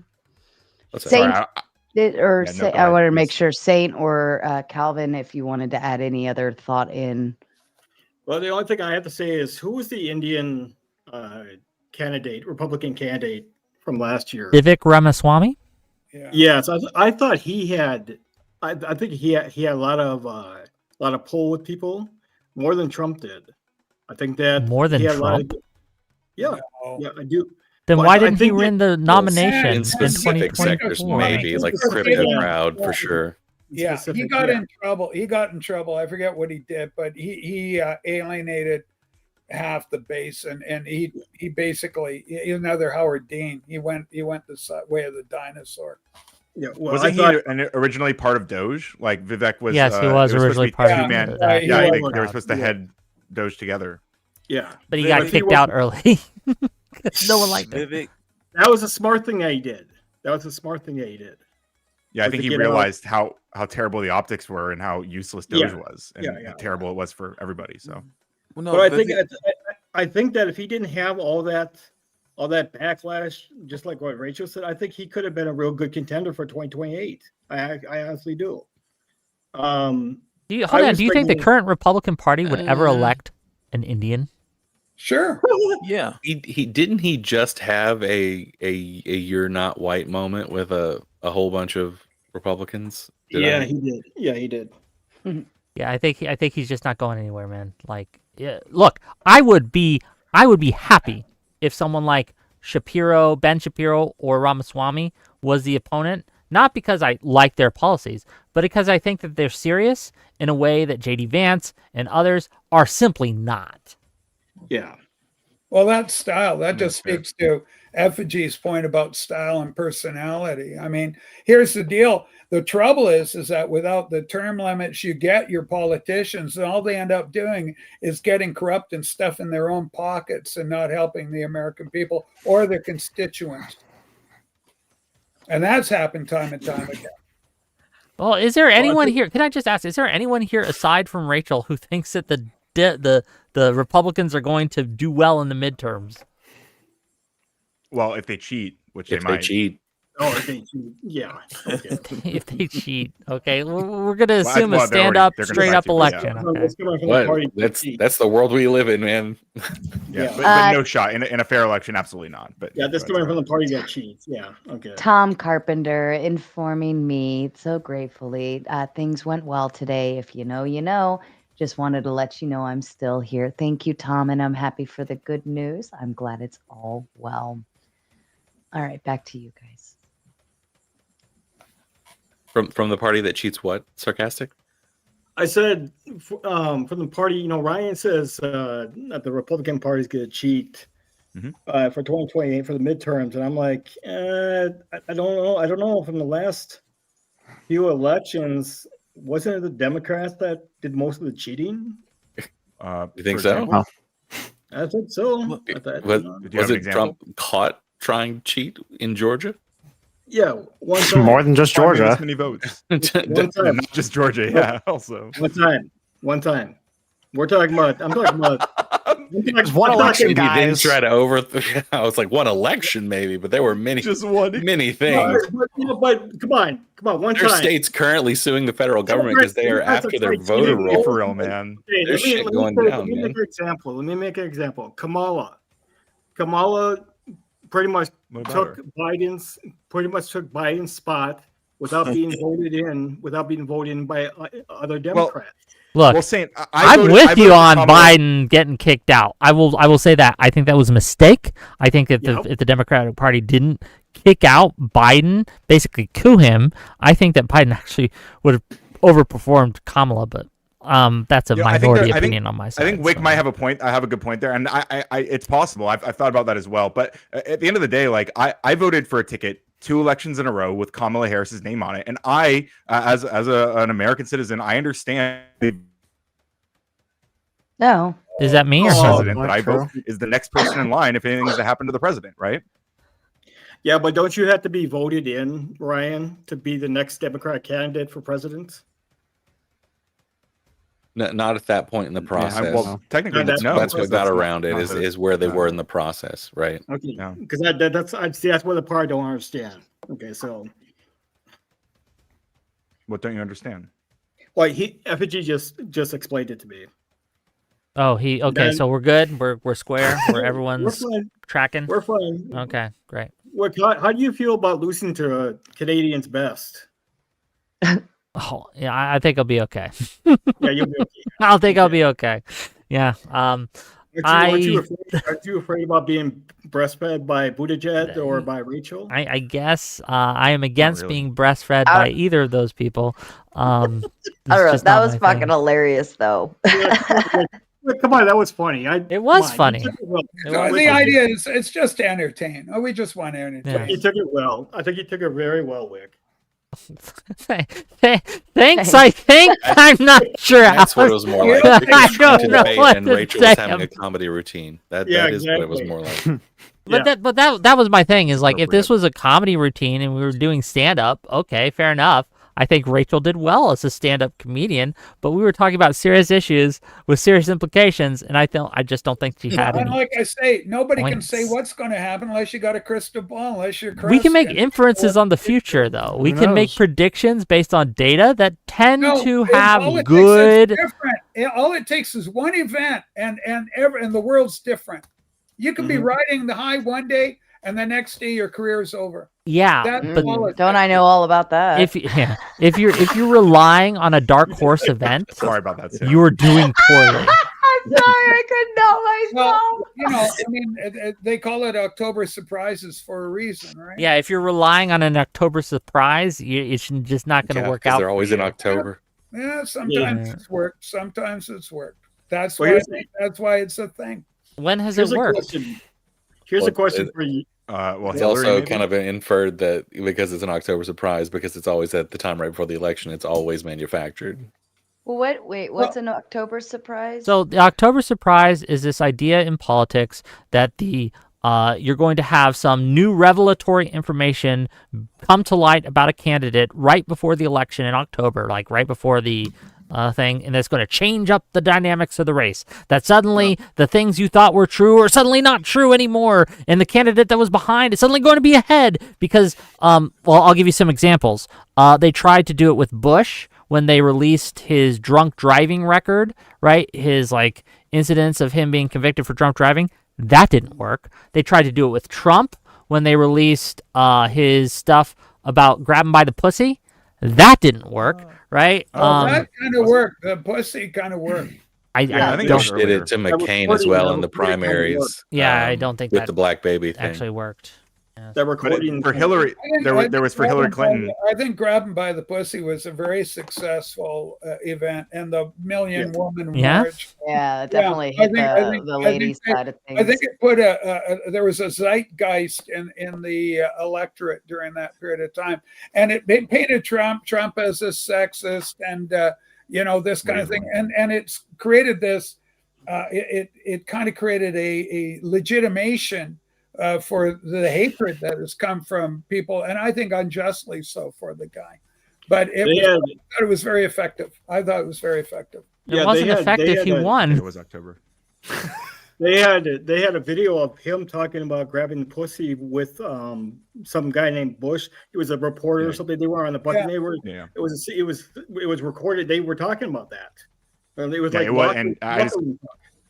I just clarified it was October. It was October too. It was October. Yeah, so that's these are examples of an October surprise, is what I'm saying. Manufactured outrage, and it worked well. It worked well. It didn't work. He report on things that he said and did. You still feel the effects of it today. A lot of people still say, "Oh, that Trump, I hate him." Why do you hate him? Oh, you grab him by the, this is the kind of comment that. Well, I think it hits. I think the grab him by the pussy comment hits a little bit different now that he's been held civilly liable for literally grabbing someone by the pussy against her will. Hold on, who did he grab by the pussy? Who did he grab by the pussy against her will? Yeah, and why wasn't it me? Eugene Carroll. Oh, Eugene Carroll, fuck off! Go in the room. Go away, Eugene Carroll. That absolute. Sorry, Rachel. Can I ask you a question? By the way. What?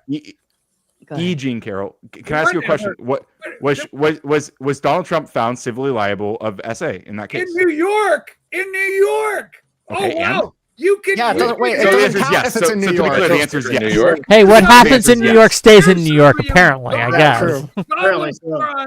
Here's the same thing. Oh, they found Jesus guilty. They crucified him. He's all dead. He's bad. They didn't find him guilty for grabbing people by the pussy.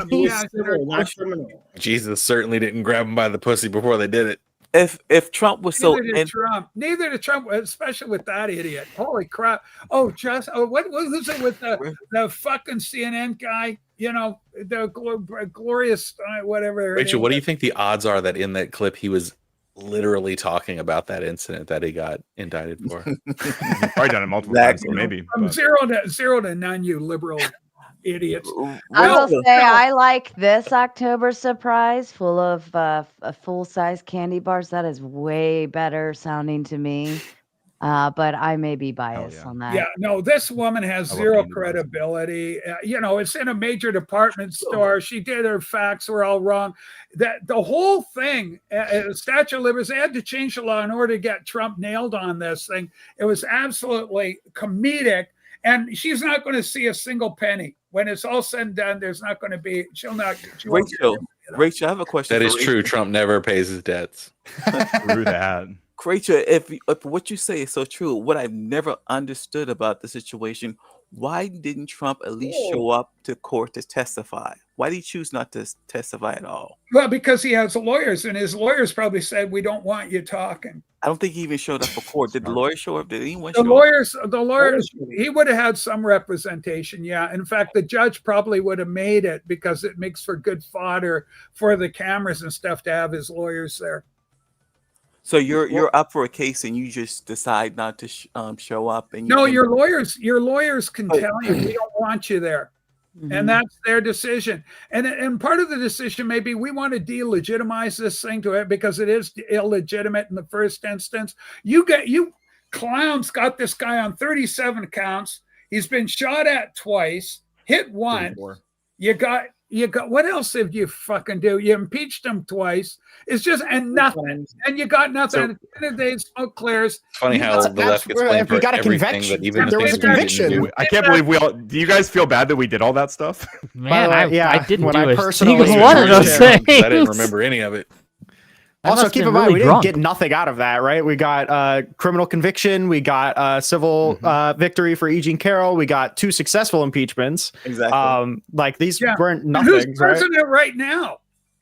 Because you guys voted him in. Because you guys voted him in to avoid the other 2 indictments that he was facing. It's It's actually a really good question, considering how much like dementia he's been showing. 2-term. Yeah, true. Stephen Miller is the president. That's who. 2-term president.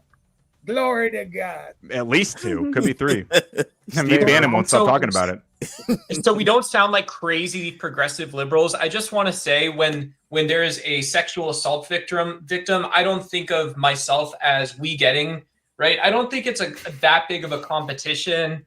I don't know. I mean, it's just my opinion. It's my opinion. True. There might be something to that. Holy. Oh, get out of here! Get out of here! Rinyal. I'm sorry, Doug. What you got? Yeah. Unbelievable. I heard my name called out saying this is a panel that I would like, so I came up and I don't know. It feels like I feel like Wick might be actually the best debater in the scene because both of the panels I've been on, when Wick is on here, it feels like the only people that actually want to come up and talk are people who agree with him. So I don't know. True. Very true. I wouldn't use that. This happened last time. Yeah, Rinyard. I don't think I would consider that to be the variable that you go by in terms of any idea in terms of the debate. Okay, I'll keep that in mind. Yeah. You know what? Let's hear him out. Let's hear him out. I like this. I like this idea. I like what he's saying. I want to hear more Go ahead, of it. Rinyard. Fluff him up some more. True. That's all the fluff I got. It is Veterans Day. Okay, you gotta. You can only comment on what happened, right? It seems like not a whole ton happened. It doesn't seem like much of substance was really discussed. I don't know. Well, what do you have, Rinyal? Do you have something better to add, Mr. I'm too good for this panel? It's not I'm too good for this panel. It's that there's nobody disagreeing. It seems like we all agree that there's no shot that the Republicans do super good except for Rachel, but it feels like most of it is just like a comedy routine. I don't know. Well, it doesn't matter whether it's comedy or not. The end result is what's going to happen. And what are you going to do if Trump wins? If the midterms come back and Trump can't win the midterms, so I'm not that concerned about it. But his candidates, the MAGA.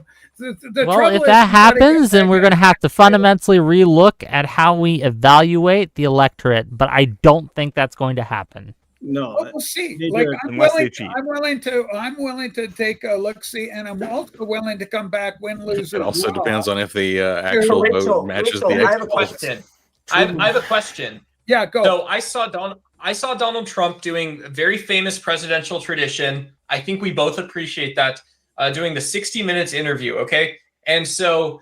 What would you say to me when I think that Donald Trump is actually trying to regroup or back up because he himself knows that the Republicans are actually losing right now? Like, is that a fair question to ask? Well, it's a fair question to ask. Is your perception accurate or not? Debatable. Right. I don't think so. Yeah. Also, losing is a very general term. Yeah, I mean, losing in what? Like losing in public sentiment, sure, but they haven't really lost too much power. Trump's still. I mean, the administration is still. Trump's still getting a lot done.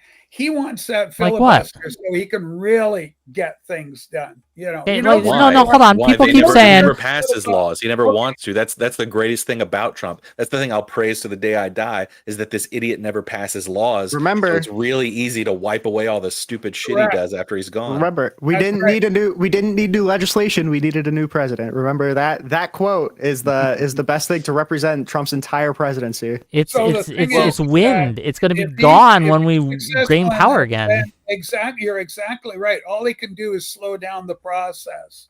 of whatever plans or implementation. Yeah, he can't stop what's coming. No one can stop what's coming. And you know what's coming? A blue wave is coming, okay? All the people who are like, oh no, the Democrats are going to win and they're going to hunt us in the street. Yes, we are when we win. I'm giving it right now, right? We are drawing up plans at the Antifa headquarters today to hunt every single Republican when we win. Okay, that's going to happen. Hunt how? Oh, be careful. You might get locked up. Hunt them and give trying them. To get arrested. Kash Patel's watching right now, Wick. In my head, Antifa, we're going to have, you know what? Actually, I did get my notification from the Antifa headquarters, and it said to stand back and stand by. And then once the Republicans implode in their civil war, what's it called? The Ben Shapiroites versus the Groypers. And then we're just going to get milkshakes after because you guys are doing more damage to yourselves than I could ever do. Okay, that's all I'm saying. I'm gonna get cookies and cream. Yeah, I mean, for my money, there's no way Ben Shapiro has the following. There's no way. Absolutely no way. Josh says making Trump a felon gave MAGA a big chunk of the black vote. Can we talk about Clinton and Epstein Island 33 times, not Gene's grape fantasies? Isn't this the guy who wants to debate me about, or well, I'm debating on Sunday? Josh says. Is that Josh? Is that That's a no Josh? one. I have no idea. Well, I don't think since they Johnson exist, is actually. actually going to be calling Congress back into session to vote on this government shutdown bill, that means he has to swear in Arizona's duly elected representative who hasn't been sworn in for who the fuck knows how many days at this point. So we are going to get that final vote on the Epstein petition. Yeah, I guess we'll find by the way, out. this whole 33 times thing is, I mean, this is just not true. Quentin Epstein Island 33 times. This is a made up number. No. Well, he probably knows that. That's not Josh, so at least we know Also, that. we're not the Strong side case, that fucking Pretty good, Josh. stands on our team, right? If anyone on the left was an Epstein Islander, fuck, I put him in disavow jail, bury him under pedophiles. the jail. Also true. I disavow pedophiles. I don't want. They are not part of my coalition. They're not part Hold of my on, party. hold on, guys. Ben, aren't you guys all minorly attracted? I mean, isn't that what's big No. this year in damn circles? What is Minorly wrong with you, attracted? dude? What the fuck What does that is, mean? actually, what is wrong with you? That's a crazy thing to say. No, dude. I like chicks. I like chicks minorly with, attracted. What a question. I thought it was all. I like okay meat now. hangers. I like meat hangers and chicks. I'm pretty sure NAMBLA is all right wingers. I thought you guys had all okayed that. That it's all good now. It's just minorly attracted. Nothing to see here. Oh, it sounds like come on, that sounded like a professional douche. I'll just throw out this one point is that the only reason that child marriage is not illegal in the United States is right wingers. I will say that was a real say that zinger. True. Say that again. It's a religious. The only thing. reason that child marriage is not federally illegal in the United States is because of right wingers. Yeah, it's often Religious Republican people votes that are think- shutting down attempts to make that the case. Yeah, religious people who think that you should be able to get married at very young ages. Like Talking about child marriage. Yeah. Yes. Sorry. Why are we talking about child marriage? I don't I know. was Doesn't make Republicans sense. let us make it illegal. Because Well, they seems said like, that the left wing were all, sorry, were sorry, all the sorry. Hold on, I do know. You know why we're Don't talking screen about facts that this show is the because right I up. won I so know. I'm hard sorry. during the I'm sorry. debate that Sorry. topic has just been decided. Okay, that's why we have to think up other topics to talk about because There's the so many debate went topics. so Well, one-sided, and I love you, Rachel, but it went What so would- one-sided that we have to talk about other things because we already. I won the prompt in like the first 30 minutes. Yeah, What for would sure. you say? What Would you say the biggest things that would be like the stain on MAGA from like the last 3 months to now be? Well, I think that his Trump's comments of we don't have an affordability crisis in America is just at odds with the reality that a lot of people are seeing in their pocketbooks. People are having more and more trouble affording their groceries, and Trump promised them that he was going to bring prices down. They aren't seeing that, and people really don't like to be lied to. And that's the biggest stain, I think, is he made these promises. Not just that, but to release Epstein files. He has not done that. and people look at these things and say, "Hey, we voted for you to do these things, and you haven't done them." Why didn't Biden really? What the fuck? Tariffs. Why didn't Biden? I got a really? few friends in the U.S. They're doing good. You're not doing good. I'm sorry. I'm What were you doing saying? all right, but a lot of people I know are struggling because they can't afford groceries. No, that's fact, man. I mean, it's expensive. Yeah. It's tough. Yeah, they're Like, ridiculous. You're doing good. You're doing Before we, good. can I add one thing to that? Yeah, sure. Yeah, like I mean, Trump is on record. He's bragging about this Thanksgiving list from Walmart, right? And it's 15 items, and it's all great value items. And he's comparing it to a list from 4 years ago or last year. I know, just from last year. Last year, it's yeah. 21 items, and there's more brand name items, and it's cheaper. And it was only 25% more expensive. But so like he's literally like misrepresenting the numbers to like brag about his accomplishments. But obviously, anyone who goes to the store knows he hasn't brought prices down. So. Nope, I've seen it. Yeah, I don't. I feel like the grocery prices. I feel like I'm paying double and I'm getting half. It does hurt, and thankfully, the actual Josh, is that the same? Was that your man himself? Yeah. It didn't, like, I brought it up and it looked like you, but it didn't look like you. And It's then a different picture. It's a different picture. Well, I remember you had a different channel or something, I thought, though. Maybe. I have one question for everybody, and this is going to sound super fucking controversial. And this isn't like a gotcha, whatever, just a genuine question. Define a MAGA. If there's a MAGA, what is the MAGA? Who wants to go first? Trump supporters. Yeah. Well, I would say it's not just Trump supporters. And anyone that hold up, let me clarify. Okay. I have one definition. Great, that was quick. The definition is a Trump supporter. Hardcore. No, I disagree anyone with that is definition. not a Trump supporter or whatever. All right, I'll hear the next clarification. I believe the Josh, I love you, brother. So I just like to talk. Yeah, no, I don't think I wouldn't consider. Hold on, I'll let Rachel go or Sarah go. I believe the sentiment is "Make America Great Again."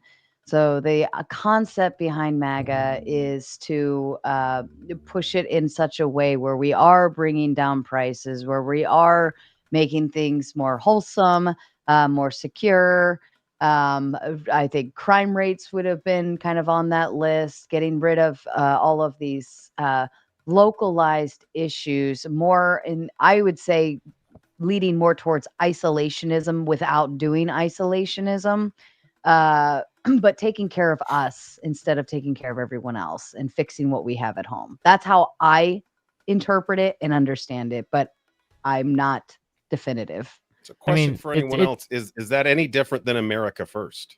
Is that the argument? Well, what do you mean by America First? Are you talking Ben Shapiro America First, or are you talking Groyper America First? Which one? So I'm talking about America First. I'm not talking about Israel which first. one of America First? Ben Shapiro version or Groyper version? They both claim they're America First. That I reject your presupposition.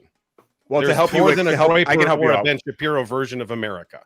I can help you out a little bit. Wait, Not the this version guy, of America, I'm debating him on real quick, guys. Okay. I'm debating I consider myself America First, but I'm not a Trump supporter. Is my mic muted? Ryan. No. Go ahead, I'm debating this guy on Sunday, and the initial prompt was that women shouldn't be able to vote. So I think that's, if that answers your question. The Then he made it MAGA easier. soldiers, true. Well, why do you guys do this identity politics, right? So O.J. Simpson famously said, "I'm not black, I'm O.J. I'm not MAGA, I'm Josh." Why is it this? You should be appealing to O.J. Simpson for your morality, famously. A very moral guy, very good guy. Hold on. Do you honest. really want to take away the right It's of... a Hold on, just real rhetorical quick. argument. It's not about...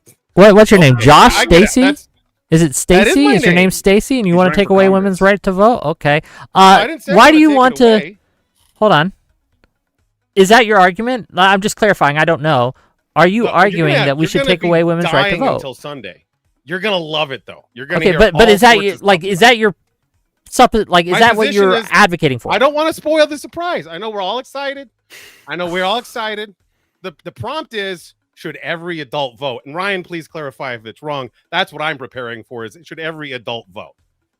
Is that I think the exact prompt that Sarah wrote that we agreed to was do all adult Americans have the right to vote? I assume that we're just I guess we can clarify now. Like I assume we're not talking about like felons and stuff like no, and I'm not going to beat you up. I'm going to say things like, what if they're retarded? And you're going to be like, well, that doesn't make sense. And we're going to find a lot of easy wins right off the bat. Or maybe you think the mentally handicapped should be able to vote. I don't know. I can't wait to find out.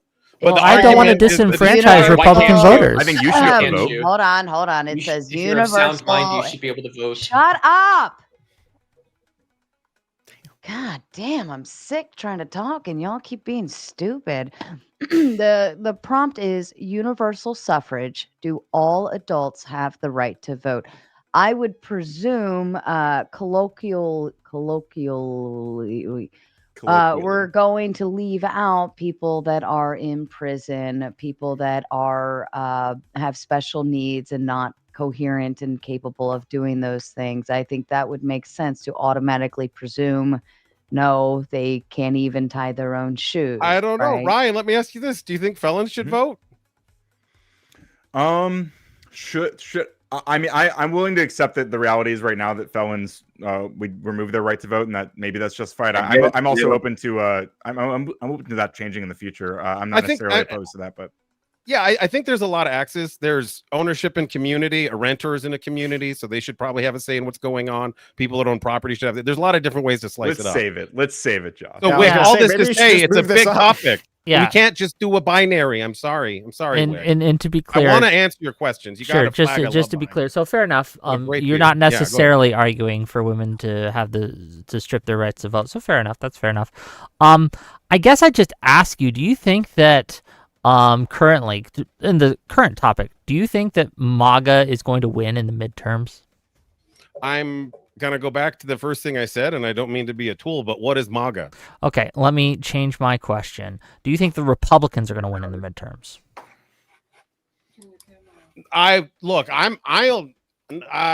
Go. So I'm mostly agreeing with your sentiment. I think that the Democrats, and I'm not referring to like, the average Democrat, but in general, I think the Democrat machine is much better at cheating. And I think they're going to do great. I think they've got this locked down.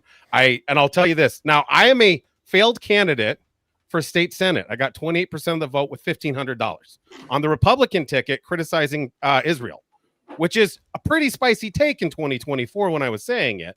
All that to say, what I saw when I was campaigning was the Democrats were a lot better at locking arms, and Republicans were more split across. They were more fractured ideologically. Correct. I think that the shutdown and how that played out gives the lie to that sort of reasoning, because we saw Democrat defectors and we didn't see any Republican defectors aside from Rand Paul. I don't even understand the prep. So you're saying that my argument here. What I'm saying is no. I'm saying during the campaign process, Democrats are fucking outstanding at it. They'll lock arms and sing Kumbaya, and they'll roll in, and Republicans don't have that same united front. I disagree. I disagree on fundamental level. Okay, I just said they're well organized and they have it locked down, and you're saying no. No, Democrats are not well organized. I'll respond to the Grumpy Tomato here with peace and love. Okay, Boomer. Hey, that's my dad you're talking to. Yeah, I said what I said. At least say, I don't shut know. up. At least say, Boomer, sir. Yes. Okay, Boomer, sir. Thank you, Ryan. And let me read some super chats. Real Hydro PX says, did he say the only reason child marriage is not legal is because of Republicans? FG. Yes, I did. Illegal. Well, no, he said the only reason it's not illegal. Yeah, sorry. Yeah, correction. They're also the only ones who keep trying to lower the age as well. Just saying. It's just the reality. Like, look it up. Ugh, it's so cringe. Jason says, Sarah, all the Democrats are sad they aren't getting food stamps. All of them, my Dem friends up here, are you sad that you're not getting food stamps? Most of the people who are on food stamps are from red states. Our food supply system is so depressing. It's so hard to justify.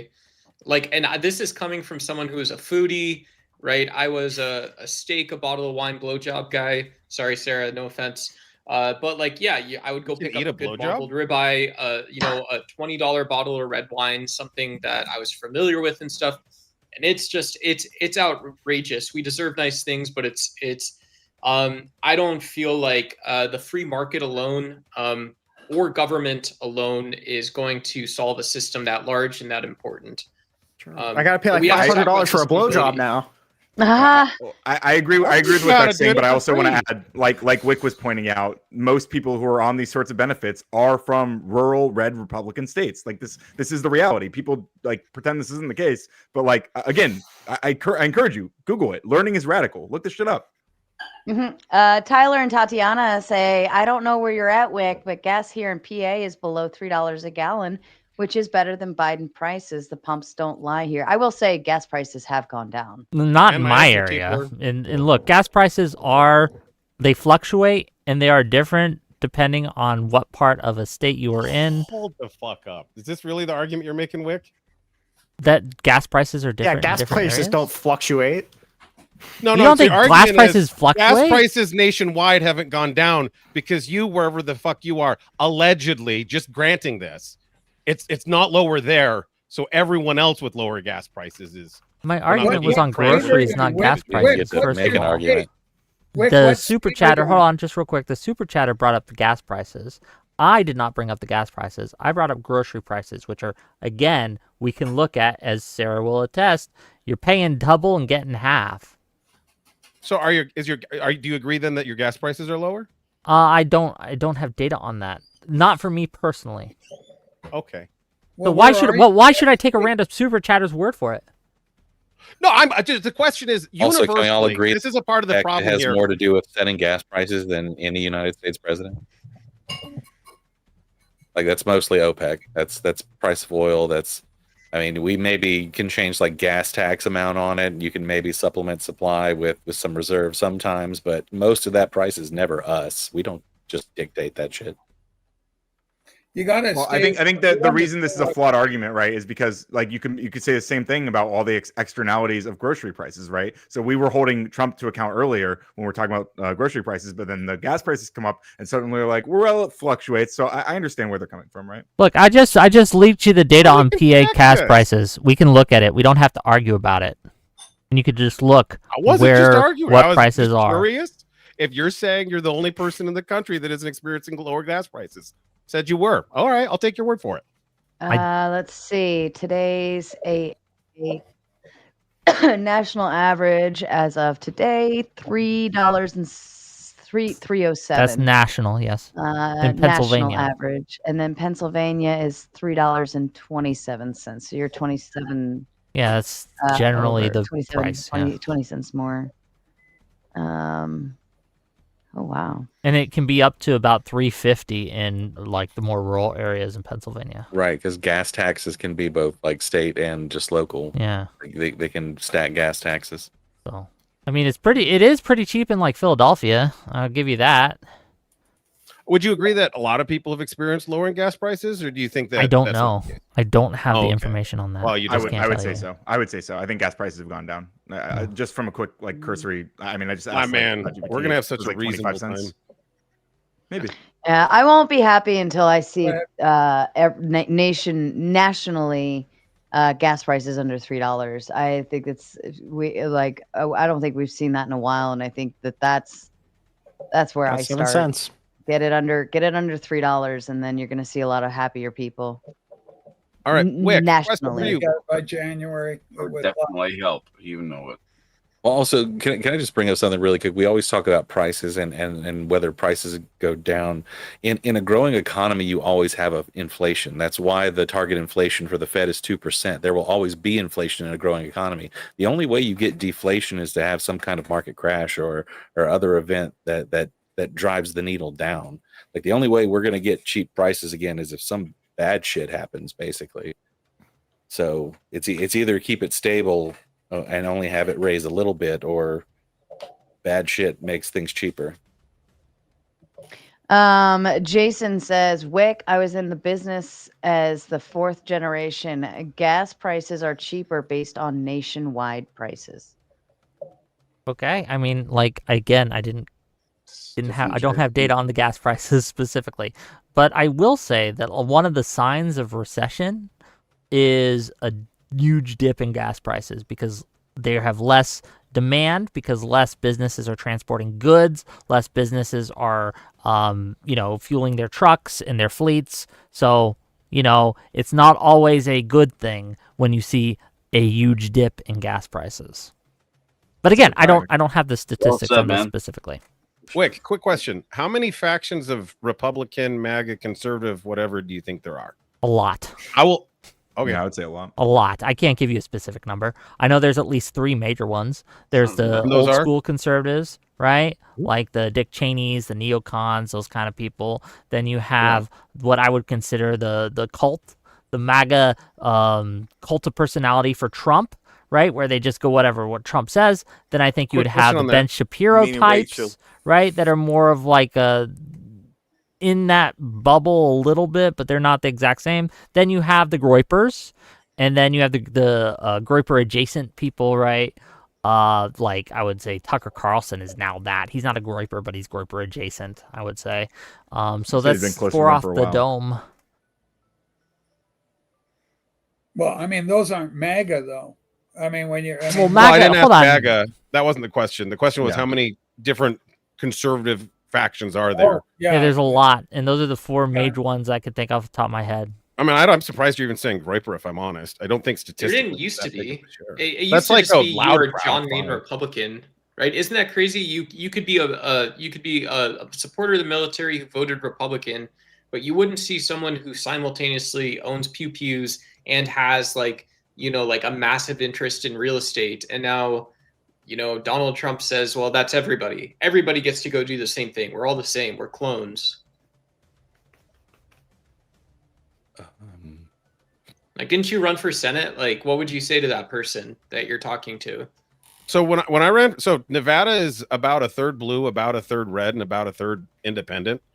Like, they're not fundamentally that partisan. So part of why I had the reach that I did, and why I think the Republicans really missed out on an opportunity, was I appeal to a broad audience because I generally get along with a lot of folks. One of the reasons I'm looking forward to having a debate with Ryan is I think him and I are going to be able to find a lot of common ground and get along on stuff.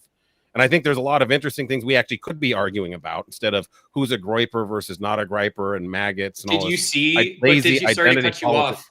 off. Are you sorry? You see, You're doing it. Go ahead. Did you see Nick Fuentes fans when you were out campaigning? Like, have you ever seen that? So, how would I identify somebody that I saw as a Nick Fuentes fan? I don't know. I would. Cat ears. I didn't see anyone wearing a Nick Fuentes t-shirt. Yeah. I didn't see anything that led me to believe they were. I don't know what it is that you're looking for on that one. I will say a lot of these wearing a swastika or something, that might be a telltale. Swastika or no, I didn't see anybody wearing any swastika. Barcode tattooed on their forearms. It's funny, they did catch someone wearing having a swastika flag, and I forget the congressman's name, but one of the Republican congressmen at DC, they had a swastika flag, an American swastika flag with the lines in the shape of a swastika. That was crazy. Yeah, meanwhile, they're going after people who have like LGBTQ flags on their desk or whatever, or had one last year. The ones with the Israel flags are the ones that bother me the most. The most? Why? More than the swastika flags? Yes. Why? There's no group of swastika people currently with nukes and some secret intelligence that has more successful assassinations admitted to than anyone else will admit to. The swastika guys? You want to say they're inbred rock eaters from West Virginia? We have reports so that 30 to 40% of the staffers on the Republican side in D.C. are Groypers. They have a lot of influence in the power. What is the Groyper in 2 or 3 sentences? What is a Groyper? The Groyper is someone who believes that the Jews are the enemy, that America needs to isolate, and that we need to go back to like, I don't know, the 1950s or some shit. Okay, follow-up question. If white nationalists. If someone believed, white nationalists. Yeah, basically. Okay, so if someone believes that we shouldn't be backing Israel, but they don't believe that Israel is the enemy of all mankind, are they like 10% Groyper? Not Groyper? No, that's not sufficient to be a Groyper. They can be 0% Groyper and have that belief. True. Okay. Jason says, actually, before I retired 4 months ago, we were delivering more gas than any time under Biden. Okay, well, that doesn't seem to play out nationally, right? That may be true for his specific company, but again, one of the signs of the recession that, again, Besant has said that parts of the economy are currently in and more are threatened to fall into recession was a dip in gas prices and a dip in demand in gas. Wick, have you bothered looking at repossession rates or foreclosures, so repos on cars or foreclosures on houses? Aren't we like I did look into debt rates ratios, and there's about No, I think those are good arguments that would support your position. I don't know that I share your position. Yeah. But if you're looking for negative economic indicators, like in Nevada, I think like 10% of people are having their car repoed. Well, it's some way nationally, crazy actually number. nationally, I think it's for the last 90 days we are defaulting on debt for credit cards specifically more than ever, like before. That's part of that is a carryover because the debt was accrued during and post COVID explosion. A lot of folks were saying we did see good tourism numbers post COVID because folks were said they were loading up their debt, and yeah, it's not a good sign when people aren't paying their bills. It's worse when they're not able. Well, I also wonder if this younger generation cares. What do you mean by that? To pay their debts. I don't know if it's the younger generation that are defaulting. I think it's I mean, they're not paying their student loans. I didn't break it down by age bracket. What the tomato? What the? They are though. I wanted to hear what you were saying. I think it's the younger generation to just, and I could be totally wrong, but just my impression is they enjoy spending, they don't like saving, and they don't like paying bills. Like that's the student loan is the one piece I would have referred to as well, but I think the 30 to 50 would be more responsible, I presume, unless they're, single moms or stuff like that and circumstances. But I find That's always been true though. Late 20s, early, like not even touching 30s are people that they're just, I don't know. I'm just finding that generation behind me to be very irresponsible fiscally. Well, is it possible that there's other circumstances that it's not purely irresponsibility that's causing this influx? That it's also just like conditions where they're having to spend more, to exist. And are you okay, Ryan? Jason, hold on. Jason, are you okay? Because you've kind of just been randomly interjecting things. I'm sorry. And with these panels, that stuff doesn't work very well. No, I'm going to mute up. Okay. Thank you. I think it was Josh and Ryan were going back and forth, or someone. I forget. I mean, I don't know. I don't know the data set. I'm just curious. Like, isn't it possible that instead of just because I think there's an instinct to put it all on irresponsibility. Fuck them kids. Like there's it's these damn kids, like they're just irresponsible with their money. Like, isn't it also possible that a lot of these people who are defaulting on their loans and stuff are people who otherwise were actually paying attention to these things, and they're just spending more and making less. Like that. So I'm going to agree with Ryan. I'm going to agree with your point, but not under the logic that you gave. If when I was 20, I got a credit card, I bought my gas and groceries, I paid off every month. I got a mortgage, I bought a house. Later, I bought another house. I used credit as a tool to get a house. I don't think anyone under 30 thinks they're getting a house. I don't think anyone under 30 is saying, hey, I'm going to keep a good credit score because I want to go out and do this, that, and the other thing. So the reward for good credit is lower. So I think the incentive to be responsible has been lowered. Yeah, and I think a lot of it's choice, though, Ryan. A lot of it's personal accountability. Yeah, but also simultaneously at the time where everything is its most expensive relative to what everyone's making, we've also fostered a ridiculously materialistic society where people just want shit. They just want stuff. And, I mean, during COVID, yeah, go ahead. No, they'll just get it any way they can. It just seems like opulence and decadence in a material sense has ruled the roost for quite a little while now. We had like 40% inflation over like a 2-year window. Like people lost most of the value of their dollar way fast. It was pretty friggin' ugly. Yeah.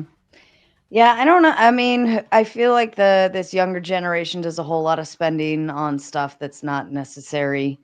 They're the subscription group, they're the latte group, they're the um, uh, short-term happiness type of instant gratification. They don't believe in saving to pay for it later, to buy it later. They're the buy now, pay later people. You know And what a I good think investment? You know what a good investment is? It's donating to the Raging Gun. Tomato, super chatting her. Oh, yeah, yeah. Okay? And that. That is going to be. Don't seek material riches. Go from Seek riches giving in them to content. Sarah. Okay, just letting you know. Yeah.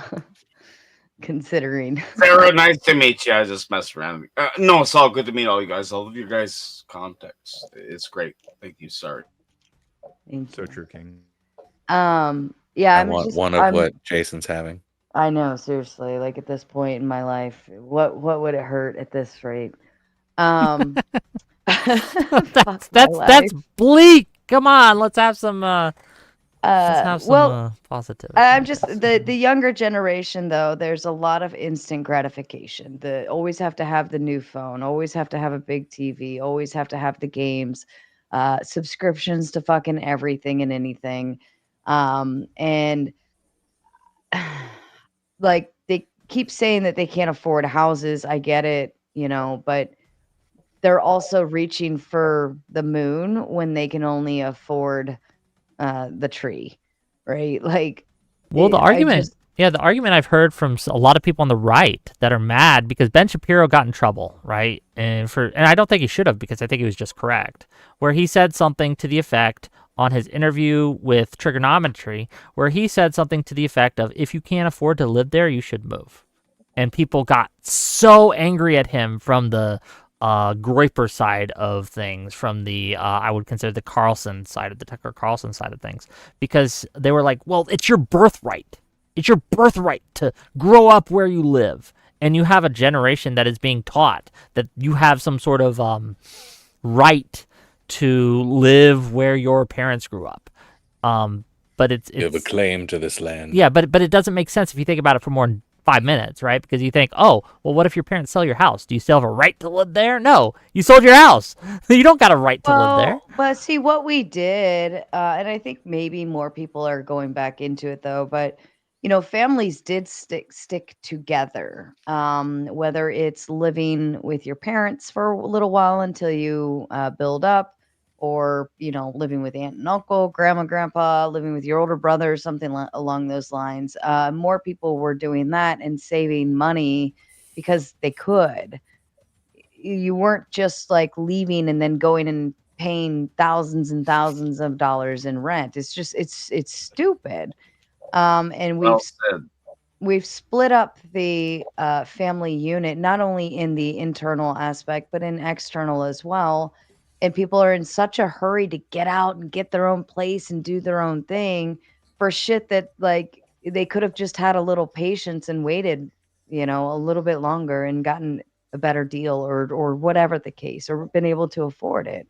I don't disagree and I with think that. that's a piece. But I would Individual agree. freedom is what everyone sells, though. That's what everyone wants. It's That's what I'm it's what saying. the TV tells us we want. We broke up that I don't know. We broke up that unit and then said, okay, go be on your own and figure it out. And look, I'm all for kicking the bird out of the nest too. But I also know that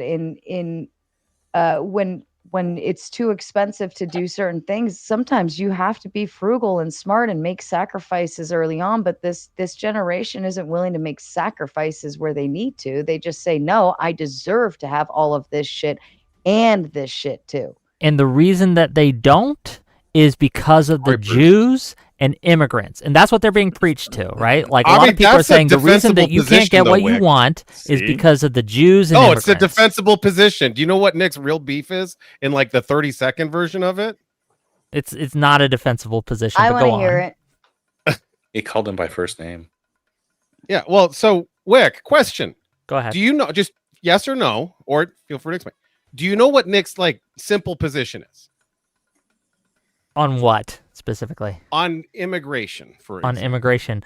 You're If saying I had to for- guess, for- and I don't know, but if I had to guess, and you Okay. can tell me if I'm incorrect here, is that, you know what? Every nation, or what he means by a nation is ethnicity, should have their own governance. The ethnics, like Spain for the Spanish, England for the English, Germans for Germany for the Germans, that like Africa for the Africans. That would be his kind of ideology, if I had to guess. Am I correct? Well, so I'll give it to you the way I heard him tell it, more or less. He grew up in a suburb in Chicago. Was I close though? No, I don't think so. Okay, but well, I'm gonna give it- I'll tell he you used to what, represent it. I think he's evolved, but Josh, yeah, go ahead. like I'm not, I don't want to throw it out of hand, but you'd ask a direct question. So he grew up in a suburb in Chicago where like there was a community and a culture that was consistent for a while. And over time, he's noticed in areas, it doesn't even look like where he grew up. It doesn't look where he lives. The amount of immigrants that we've had come in over the last 10, 20, 30 years is radically shaped, especially in some areas. Sometimes in some areas, we have more immigrants, like recent immigrants, like last 20 years, than US born citizens. So just supply and demand economics mean if you take 10% of a population, or rather, if you take a population and you bring immigrants in the amount of 10% of that group, start off with 1,000, you bring in 100 immigrants, you've now put a demand of 100 on there. And our messaging on our immigration right now isn't come be American. It's come do your thing here and do what. Let me finish. I'm almost done. Sorry. It's come and do your thing here. And we'll just have to adapt around it. And we'll just press one for English and everything. And I'm not even saying I'm against the press one for English. But I believe Nick's position isn't, well, we need to do, it's just, look, communities benefit from stability. And if you have a bunch of people coming from a bunch of different cultures, and you're gonna have problems. And there's not a defensive, you can't look at a city that's had significant immigration in this country and come to a different position. Yes, you can, and I'll give you that example. New York City. What city? Yes, New York City. Jesus Christ! Oh, let me. Hey, I let you make your argument. Hotel, Let me make mine. Let me make mine. hear it, yeah. We can look at the crime rate in the 80s, in the early 90s, and we had a spike of immigration during the 90s, 2000s until now. Crime rate has gone down. Things are better now than they were in the 80s and 90s, even though we've had a massive influx of immigration. That doesn't mean there's no problems, obviously, but we can see that the problems haven't grown more. They have actually gotten less. Correlation causation, though. What are Well, all the of argument that determining Josh is factors to making here crime is dropping? that, hold on, the argument that Josh is making here is that you can't name me a city in which this has happened. And I gave you a city in which this has happened, where the problems have gone down and immigration has gone up. No, you made a claim. I haven't. So the Roosevelt Hotel, are you familiar with how this has happened with the immigrants? The Roosevelt Hotel, are we talking about a city or a hotel? Apparently hotel. There's this really nice hotel in Manhattan, which is in New York City. So in New York City, in Manhattan, there's this hotel called the Roosevelt. This is a pewter mug or something. It's actually from Roosevelt Hotel. I don't think you're going to be able to see it. All this to say, beautiful hotel. From 2000, you can just look this up. From 2023 to 2025, they had like 150,000 immigrants there. They wrecked the place. Just wrecked the place. Don't take my word for it. Go look at the pictures and the videos. Go look at, now we're talking about affordability crisis. That's why Madami just won New York City, was partially saying, oh, you can't live here. It's too much money. Now, what happens if you've got 1,000 units in a building and 2,000 more people need to live in it? Is it going to get better or worse? Do you think that the affordability crisis in New York City is because of immigrants? I think it's a huge factor. I don't demonstrably think it is. so. I think that we can Okay, look let me at ask you rent this. control, When New York City failure is to spending build. tax dollars to fund immigrants and not take care of their own, is that helping their own, or is that helping bludgeon or siphon tax dollars to other people? Which is, I'm not against supporting people, but let's be honest. I think we have the money to do both, first of all, and I think that I don't feel a loss because someone else is getting a benefit that I am not, because I don't need those benefits. Hi, Sarah. Hi. Do you I think don't know that what the that. people that can't afford But let me finish my argument here. I just want to point out, right? I want to point out that I gave you a whole city in which case you had massive immigration, but the problems within it have gone down. And then you gave me a hotel as an example. And I will just cede the ground to you that in very specific instances, I'll just grant to you that, okay, immigration can have negative effects. But when you look overall at the country and the nation, immigrants have helped us become a much more wealthy society. It has actually helped, right? The biggest problem with cohesion in America right now isn't immigration. It's this. It's Two this. things. It's One, social media. I'm immigrant blood. My ancestors came from Germany. So I'm not anti-immigration. I mean, we all have immigrant blood. We're Americans, that's a right? nuance that you guys throw away when you're trying to make the argument for immigrants. Now, Wick, can you go look how the metro's doing in New York City right now with all of the immigrants? And please tell me how the public system of transportation that they all rely on to get to and from is better. Can you give me the argument of why the immigrants have caused the problems with the metro in New York? I don't know their reasons. Okay, so you don't know why the metro's going down, but you're blaming immigrants that it's going down. No. What I'm saying is I don't know why they're doing the things on the metro that they're doing. Okay, you're not even really engaging with the argument. The point is the metro in New York City has gone to absolute shit. But unless your argument is specifically because of immigrants, then I don't think it's germane to the conversation at hand. So how much money do you think so do you believe that so you just said New York City? Hold on, no. Again. No. I want you to address my point. Let's zoom in. My point. Okay, I want you to address my point first, then we can go with yours. Okay? What's your point? Where's everyone going? Oh, we're just being It's we're you and on I. We're just What's your point? What's your point? Okay, my point is that unless you can give me an argument, unless your argument is specifically that the immigration and immigrants in general have caused the problems with the New York City metro system, then I don't think it's worth talking about of why the New York City metro system has gone to shit. Give me your argument if you have it, and we'll talk about it. But otherwise, I don't know why we're talking about it. You said you framed it as you pointed at some crime stats and said when immigrants came in, crime stats got better. I'm not saying that that's correlated. I'm saying that the immigrants didn't make crime worse, which was your initial point that you said, name me a city in which you had massive amounts of immigration where things got worse, where things didn't get worse, right?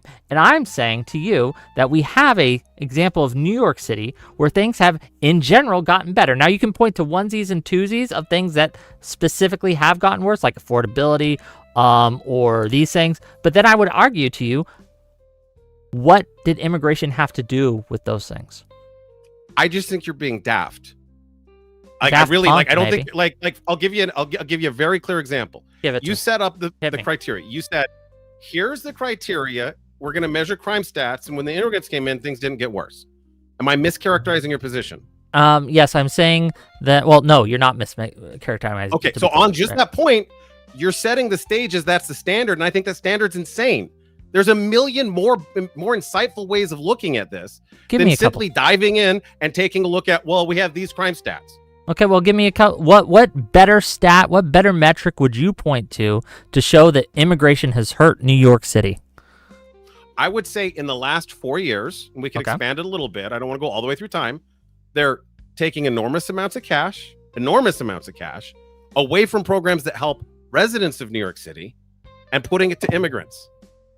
And because they can't fund their own programs, they're having to take things away from their taxpayers. And even if that wasn't the case, let's say they could fund everything, then they're charging too much in taxes.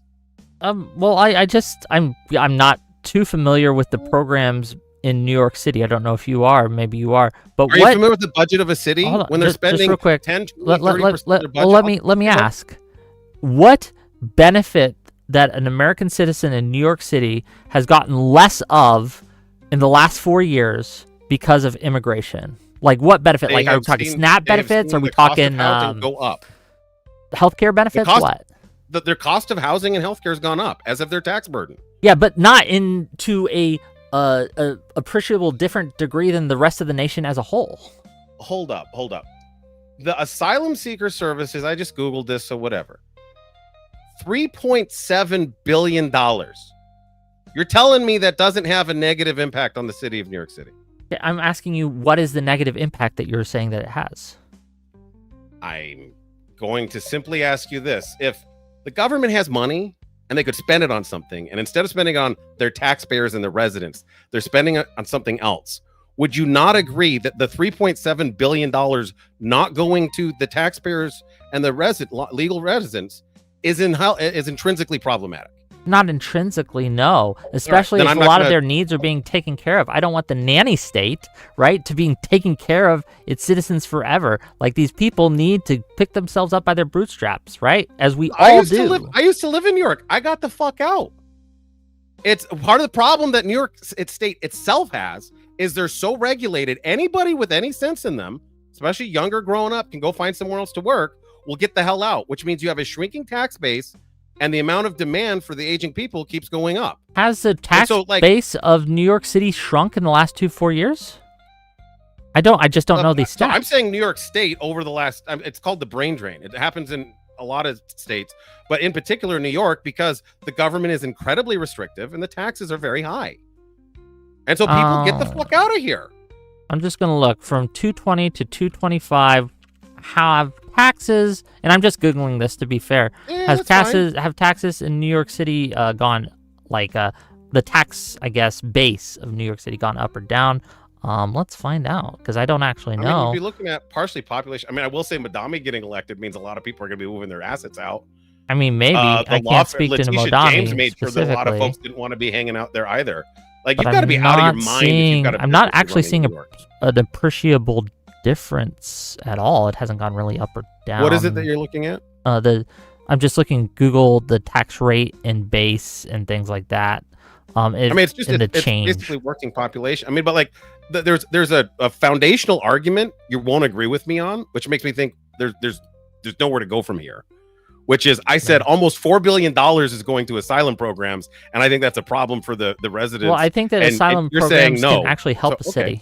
Especially if these people are going to be net contributors to the city as a whole. Like, you can have more service workers, you can have more cooks, you can have more people who, even on the high end, right? More people going to American colleges and American schools. How do you think we spread American culture throughout the world? Is we bring immigrants in here, we take them to our colleges, then they go back to their country, and they, again, spread liberal American values to their places. This is traditionally how America has increased its soft power throughout the world. And when we look at locally, how does that benefit Americans? Well, then you have cheaper goods, cheaper services, all these things. The city is cleaner if you have more of these things. Now, that doesn't always work out to that extent. But again, if we're looking at New York City specifically as a whole, crime is decreased. Things are overall better in New York City today than they were 30, 40 years ago. I wish. Is there anyone in chat from New York City right now? I'm not this from is New York City. Insane. Dude, what you're saying, and it's not even. So let me ask you this. Oh, we're back. We're no longer. Yeah, we got it out. We got it out. Apparently. The struggle session is over. Well, I just didn't come like with New York City stats, man. I just don't know them off the top of my head. Speaking of struggle session, ladies and gentlemen, you have only hit 7 out of 10 on the dono goal. And it is depressing. And I was one of them. And you had 3 fucking hours to do it. You have 40 minutes. Actually, I'm going to give you less than 30 minutes to make me a happy tomato before I shut this bitch down and go to bed. Thank you. Back to you guys. I'll just add one thing. I just put want up when you real quick, Josh, Sorry. you were saying like 20-30% of like New York City budgets going to immigrants. I just pulled up, it's like 3.5% in 2024, 2.7% this year. So thank you for keeping me honest. That's fair. So around 3% is the number we'd agree on. Josh, I want to get to you, Doug. I would like to just wrap this up with Ryan. Joshua, real quick. Okay. I yield to Ryan Doug. just said something. Yeah. So because it does seem like never yield to Doug. Yeah. It seems like it really seems to me like runaway storytelling, right? And so like, from a tribal perspective, again, because you're presenting yourself as this, political candidate. It's like, I want to know, I want to know who Mr. Stacy is. He's up here on panel with us and stuff like that. Just us plebeians. But when you make it seem like immigrants are running around with knives and and magnets and stealing credit card information and stuff like this, and New York is spending all their money on this big problem. Right, this is the story that comes out of what you're saying, which is completely delusional. So, Doc, let me ask you just a question. Supply and demand. It's another example. If we've got more folks coming in that are going to need housing in a limited area, will the cost of housing go up or down? So you're asking me about home prices or rents? Yeah, what I'm saying is if we have a certain amount of units and then we have more people coming in, it's I don't mean to be dismissive here, but a foundational element of economics is supply and demand have a relationship. More people with fewer available, with the same amount of available units means price goes up. Certainly in the short term, yeah. So you're talking about real estate in New York City. That's what you want. No, I'm talking about around the laws of economics. Okay, well, I understand the laws of economics. Great. So when supply contracts, if you have elasticity, that the price of the product goes up. And demand should decrease. Demand should decrease as the price goes up to reach a new equilibrium. Right. So as the price goes up, I agree. Yeah. And that's the affordability. Economics agrees too. Yeah, economics agrees as well. Speaking of economics, Tom Carpenter sends me a whole $10 to say, what happens when more people are available to fill a job role in general? They could take the lowest. Really depends. It really depends on how, is that job getting filled normally? Is there an oversupply of workers that are looking to do these specific thing? What? If so, Yeah, wages I was tend to gonna decrease. do those specific things. Say one more time. I'm sorry. I was gonna do those specific things. What specific things? Oh, those specific things. Those ones. Okay. Jason. Listen, Wick. Listen. Hold on. Jason. Look, I'll pour one out for the homie, I guess. Can I ask how high and or drunk are you? I had 7 beers and 2 dabs. So okay. You can fill the panel seat, but just stay okay, muted. I'll shut up. I'll mute. Okay. Okay, I'm muting. Don't know how to deal with that. I mean, I he's even great forgot to where I look. was He going looks with my great on screen, right? That's very attractive with all the colors on the screen, and it's brings people in, right? But shut the fuck up. Just be eye candy, okay? Smile. Yeah, and just look be pretty. the eye candy. Just shut your fucking mouth, right? If you don't have something good to add, shut your fucking mouth. Sorry, I don't mean to be mean, but I'm not exactly in a good mood right now. Like when money's flying in, I'm a lot more happier. Okay? But if it's not coming in and you act like a douchebag on my panel, I just have no tolerance for it. Just go make free donations. Yeah, go donate, Jason, so that I have more tolerance for you. That's a great idea. $50 to make her really happy. Okay. The Catholics originated at penance. Did we? I don't think we actually answered this question that Tom had. Did we? No, I did not. He started to. What happens when more people are available to fill a job role in general? Again, it depends. Do we have an undersupply of workers for that? Is there a huge demand that isn't being met? If so, that's actually a good thing when we have more people available to fill those jobs, because then those jobs get done. And if those jobs are necessary jobs, like in agriculture, right, in medicine, nurses, etc., this is actually really helpful for the economy. It's really helpful for the locality that which these jobs are getting done. All these things are benefits. Now, if we already have a supply of workers and the jobs are being filled, and then we get more workers in, then we can have a situation where wages are depressed and things like that. But it can also spur innovation, because if we have more people willing to do these jobs, we can have more companies build up, invest into the area, because we have more workers who want to do these things. But it really depends on a lot of factors that I just can't answer the question simply. I'm sorry. It also seems like such a something, strange JP, argument so- to make that low income housing drives house prices going up, right? Because these people would not be going. Well, it doesn't seem like they would ever go into anything but low income housing, and low income housing is notorious for driving values down. No one wants to live by low income housing, right? Like people complain about the projects lowering their property value and shit like that.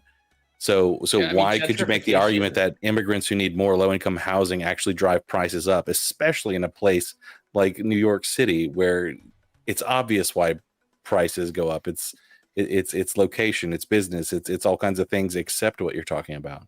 So I'd love to answer your question, but it takes about 90 seconds. So we'll see how far I get.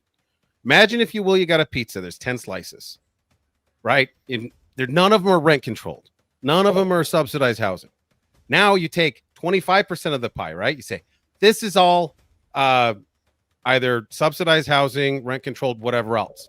The amount of dollars of rent that are competing for the remaining 75% are fighting more competitively, which is why, going back to my campaign experience, I was really surprised. Real estate developers, of all things, really like controlling politicians. And that's because they can artificially inflate the demand. And so if you take a chunk of the market out, you can raise the rents on everything else. It's supply and demand. Isn't that conspiratorial? But isn't that conspiratorial? Like, you know, if you're a real estate developer, wouldn't you just want to develop real estate places in our massive free economic zone that we live in, where there's consumers for your real estate, where there's a market? You could look at things like home prices, number of transactions. You would just do those things instead.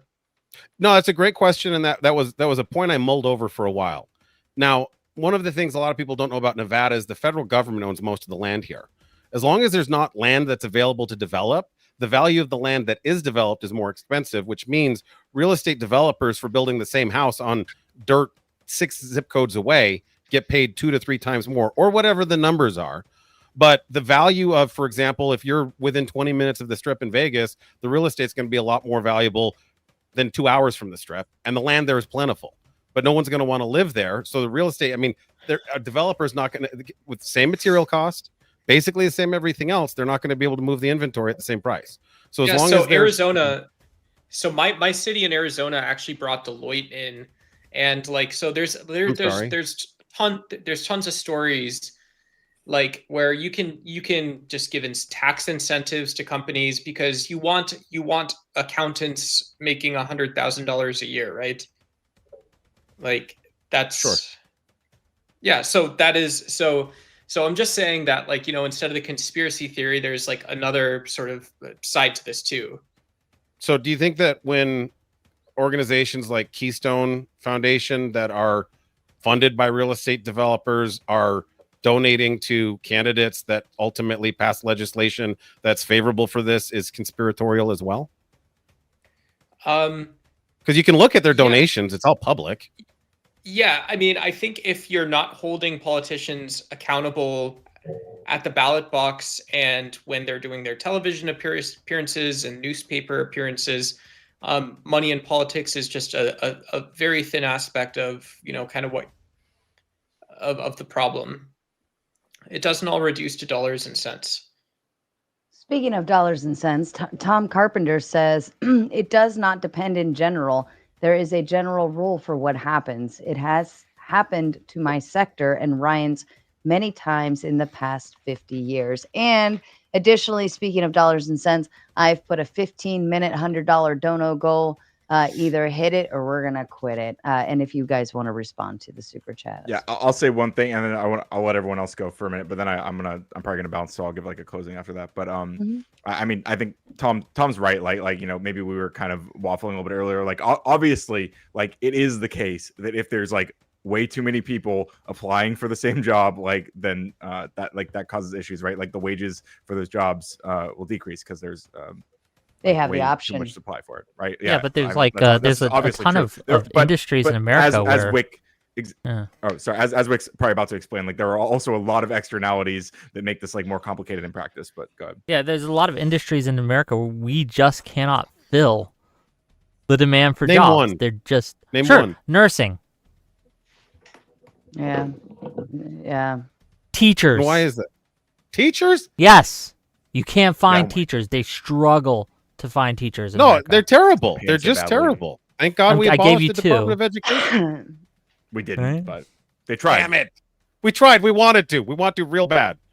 Okay. Yeah, if people could actually read at a higher rate now than 20 years ago, we might not be as excited. I don't know. I know a girl who is when she told me that she started teaching at an elementary school, I kind of gawked a little bit because I was like, ugh.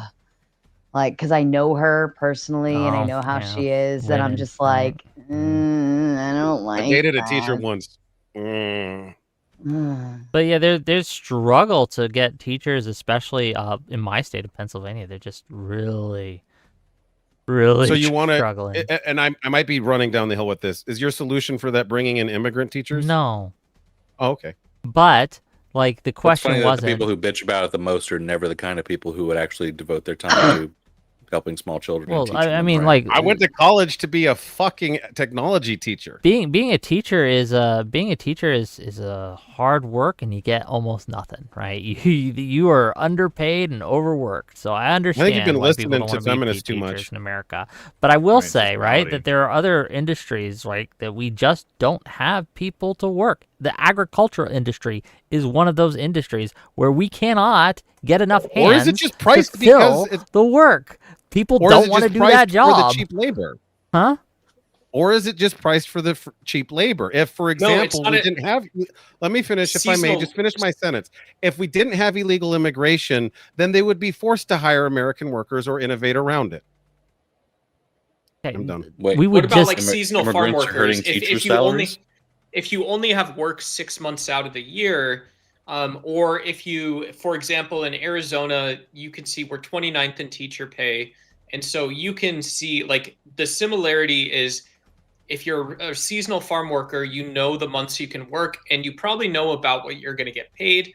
If you're a teacher, you see what you're going to make for the next 5 years of your life, and it's right there, right? Like, so that there's reasons those careers are not like something like working in a service job.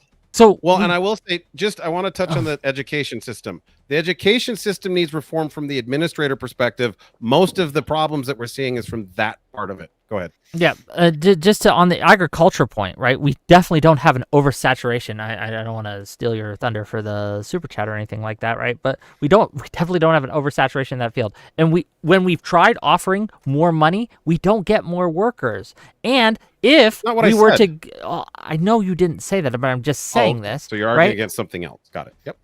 Well, I'm making a positive advocacy for immigrants to do agricultural labor in America because it helps us have more affordable groceries. And we are having a struggle. One of the reasons Trump had to stop ICE raids on agricultural facilities is because prices were going up. So And how he's do you like, feel about no, the we can't glass do house that. raid where ICE found like a minor child working at a Yeah, I don't cannabis- know much about that story. I think it was made up. Oh, okay. So you think it was made up? Yeah, I think that there's a lot of stuff that $10 if it isn't? $10 if it isn't? I You don't got $10 know. behind I it? don't know enough to bet on that. Oh, you're not gonna put $10 on it? Yeah, because I'm not sure about the story. Oh, okay. Yeah. I think there's way more IO10 stories of ICE, assaulting people and arresting U.S. citizens than there are of them finding children working in farms. But True. Well, the bigger point isn't about ICE, and I know you guys are real pissed off about ICE. The point is this illegal immigration isn't explicitly just about who can work and who can't. It invites a lot of other ugly things, not the least of which is child labor and other exploitation. And if they came through lawfully, they'd have protections and be able to get other jobs. I don't know, maybe jobs that aren't out in the sun. And then maybe the farmers would have to actually innovate or adapt. I think around we've it. found out in the last few months that it doesn't matter if it's lawfully or not. People are going to be against that immigration at all, right? How do you mean? Because they've been going after people who are going through the process lawfully. ICE has been tackling them too. yeah, they're like arresting them at their court hearings and stuff. So because, well, can I Not do a criminal quick court American closing? hearings, to be Yeah, clear. Ryan said Immigration go ahead and court exit. Well, let's let him exit. hearings. Yeah, well, I mean, to the topic of the debate, I mean, I didn't watch the debate. I'm sure Wick did fantastic. As it sounds like happened when I came on, I kind of heard the briefing of it. But I mean, yeah, like it's clear that America is not satisfied with the Trump administration for a wide variety of reasons. Not least of all is the expensive groceries that he promised on day one were going to go down and have only gotten more expensive. There's a million other things that we could talk about, but I mean, I think that's just well established. So I guess we'll leave it there. I'm Ryan, Radical Coder. You guys already know. So I'm going to stream a little bit more on my end. If you want to come hang out, just open it in another tab. Don't leave Sarah's stream or else I will fucking find you. All right. Bye, guys. Oh. Saucy. You're right. We'll set the raid to go to Ryan so you guys can go hang out over there. Iotin asks with the Big 10. Hi, Jeb. Happy Veterans Day. When more people are available to fill a role that there are available jobs for that role, That's called oversaturation, and it would lower overall pay, right? Yeah, And in I that think you just situation, flipped that's it that true. way. Mm-hmm. Anyone else have a thought to add into that? Yeah, it can. Oh, yeah, go I ahead. would just say it can. You know, wages are complex, especially for like companies that sell value-added products. It depends if that company itself, not to get like too into my opinion and stuff that's just my opinion, but like it depends if there's a monopoly or an oligopoly, how fast the aggregate market is growing.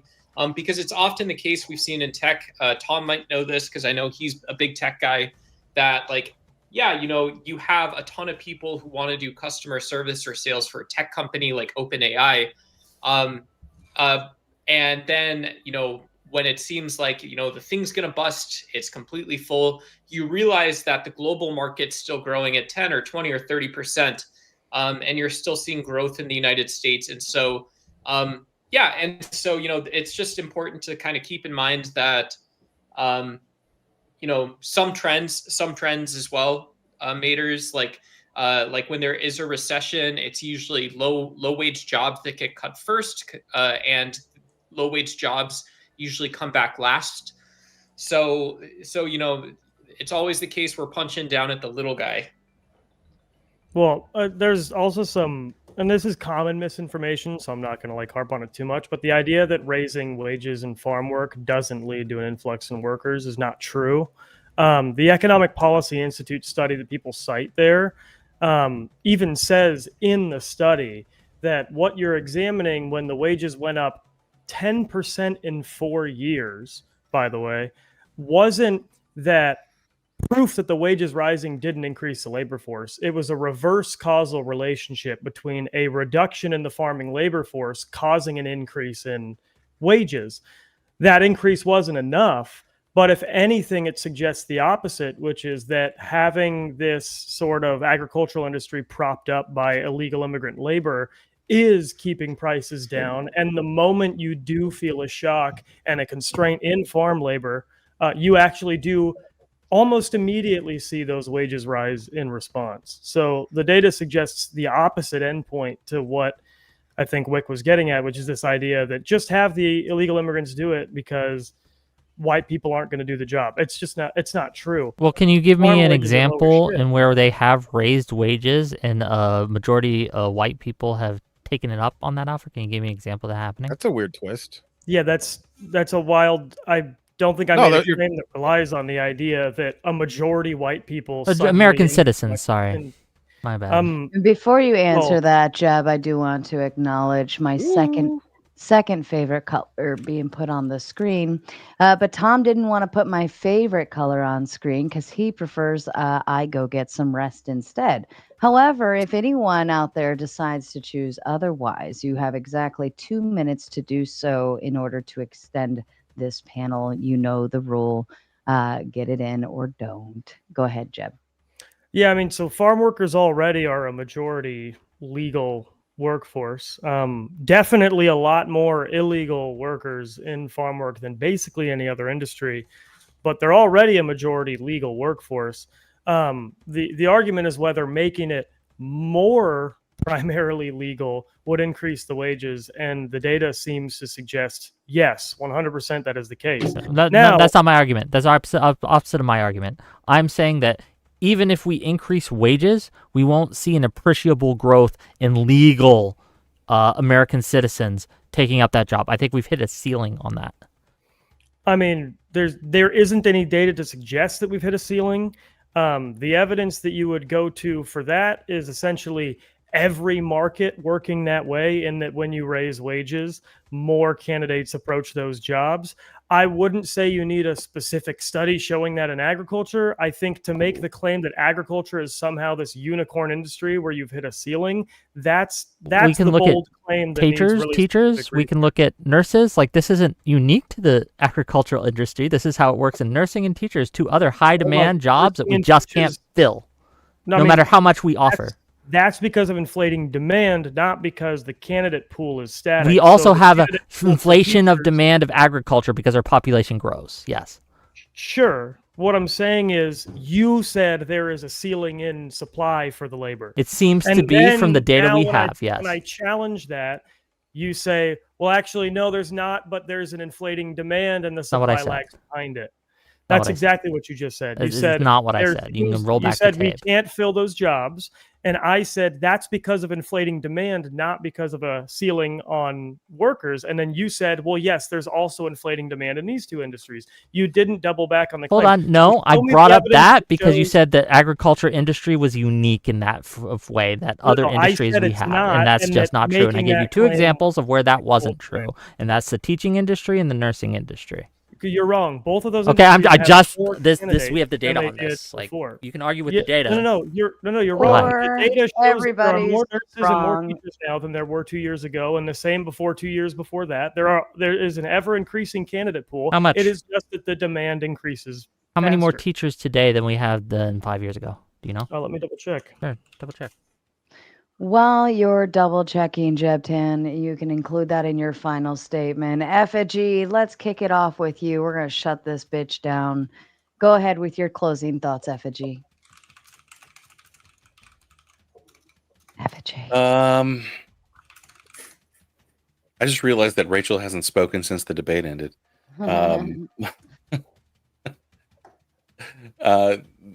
This was a weird night.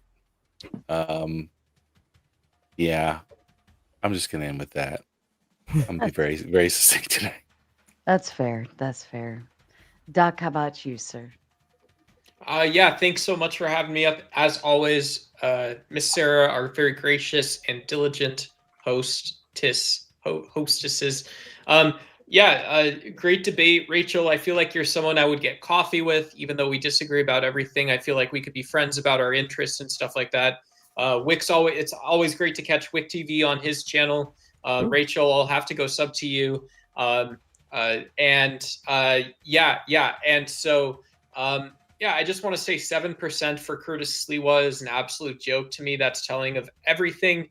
And it's also the case that, if I think for the next leg, if we see a regrouping from MAGA Republicans as an opportunity to attack, and if MAGA Republicans see a regrouping as a way to keep up Donald Trump's campaign of murder and death, then we're not going to get anywhere as a country. We have to find things that both conservatives and progressives agree on, rooted in actual politics and actual history, not in woke praxis. Perfect. Thank you, Doc. Jeb, to you. Yeah, I mean, as far as the original point, I don't think it's a referendum necessarily on like the GOP as a whole. It's definitely a referendum a bit on Trumpism itself, but I think Democrats should be careful in how they conduct themselves because these are local elections. I think like 90% of these races were projected to go Democrat anyway. So if they are too, gregarious in their in their ideas of how well they're going to do in the next election, in terms of just thinking everybody wants to be their friend and everybody's joining the club, they're going to have problems. So I think that overall, the Democrats can rest easy knowing that I think Trumpism is coming to an end, but they need to relax in thinking that means that everybody's going to jump ship from voting Republican in the next actual election, not just these kind of local elections. It's fair. Joshua, to you, please. And don't forget to shout out your debate coming up. Oh, yeah. Ryan and I are going to talk about voting rights. It's going to be fabulous. You should come, and you should definitely look. Between now and then, you might be thinking, I want to get some coffee. I want to get some snacks. This thing on Amazon looks good. But save that for donations for Sarah. That is what you need to do. That's very important. I think to the topic of the debate, I think this notion that conservatives are MAGA and Trumpism is something that the opposing side has rode pretty hard, but it's just we're more interesting than that. And I think conservatives are going to regroup around different candidates. I think Trump, especially in this term, disappointed a lot of people. And when they're disappointed and pissed off, they're talking to each other and figuring out what they're going to do at the midterms. So if it is not a blue wave on the midterms and there is strong showing on the Republican side, I think that will mean that we've, the conservatives sort of broken away from this idea that we need to, take lockstep with certain, like the GOP sort of mainstream, quote unquote, mainstream GOP views. And yeah, if they go rogue and feral, then God bless America. And Wick's not as much of a retard as I thought. Thank you. You're welcome. You're welcome. Maybe a libtard, but not a retard. No, I don't even do that. Look, he can get like 80% there. That's great. That's great. I love you, Wick. Miss Rachel, to you, darling. Great show, Sarah. Always a privilege. So much fun to be here. Great channel, great topic. Wick was fantastic. He's a really good guy, and he was very gracious to have me on his program. There's no crystal ball. We don't know. There's intangibles. So anything can happen, especially in politics. Fortunes can change overnight based on one story going viral, and it can change everything. And so it's, for me, it was a great night for the Democrats. Nobody can say otherwise.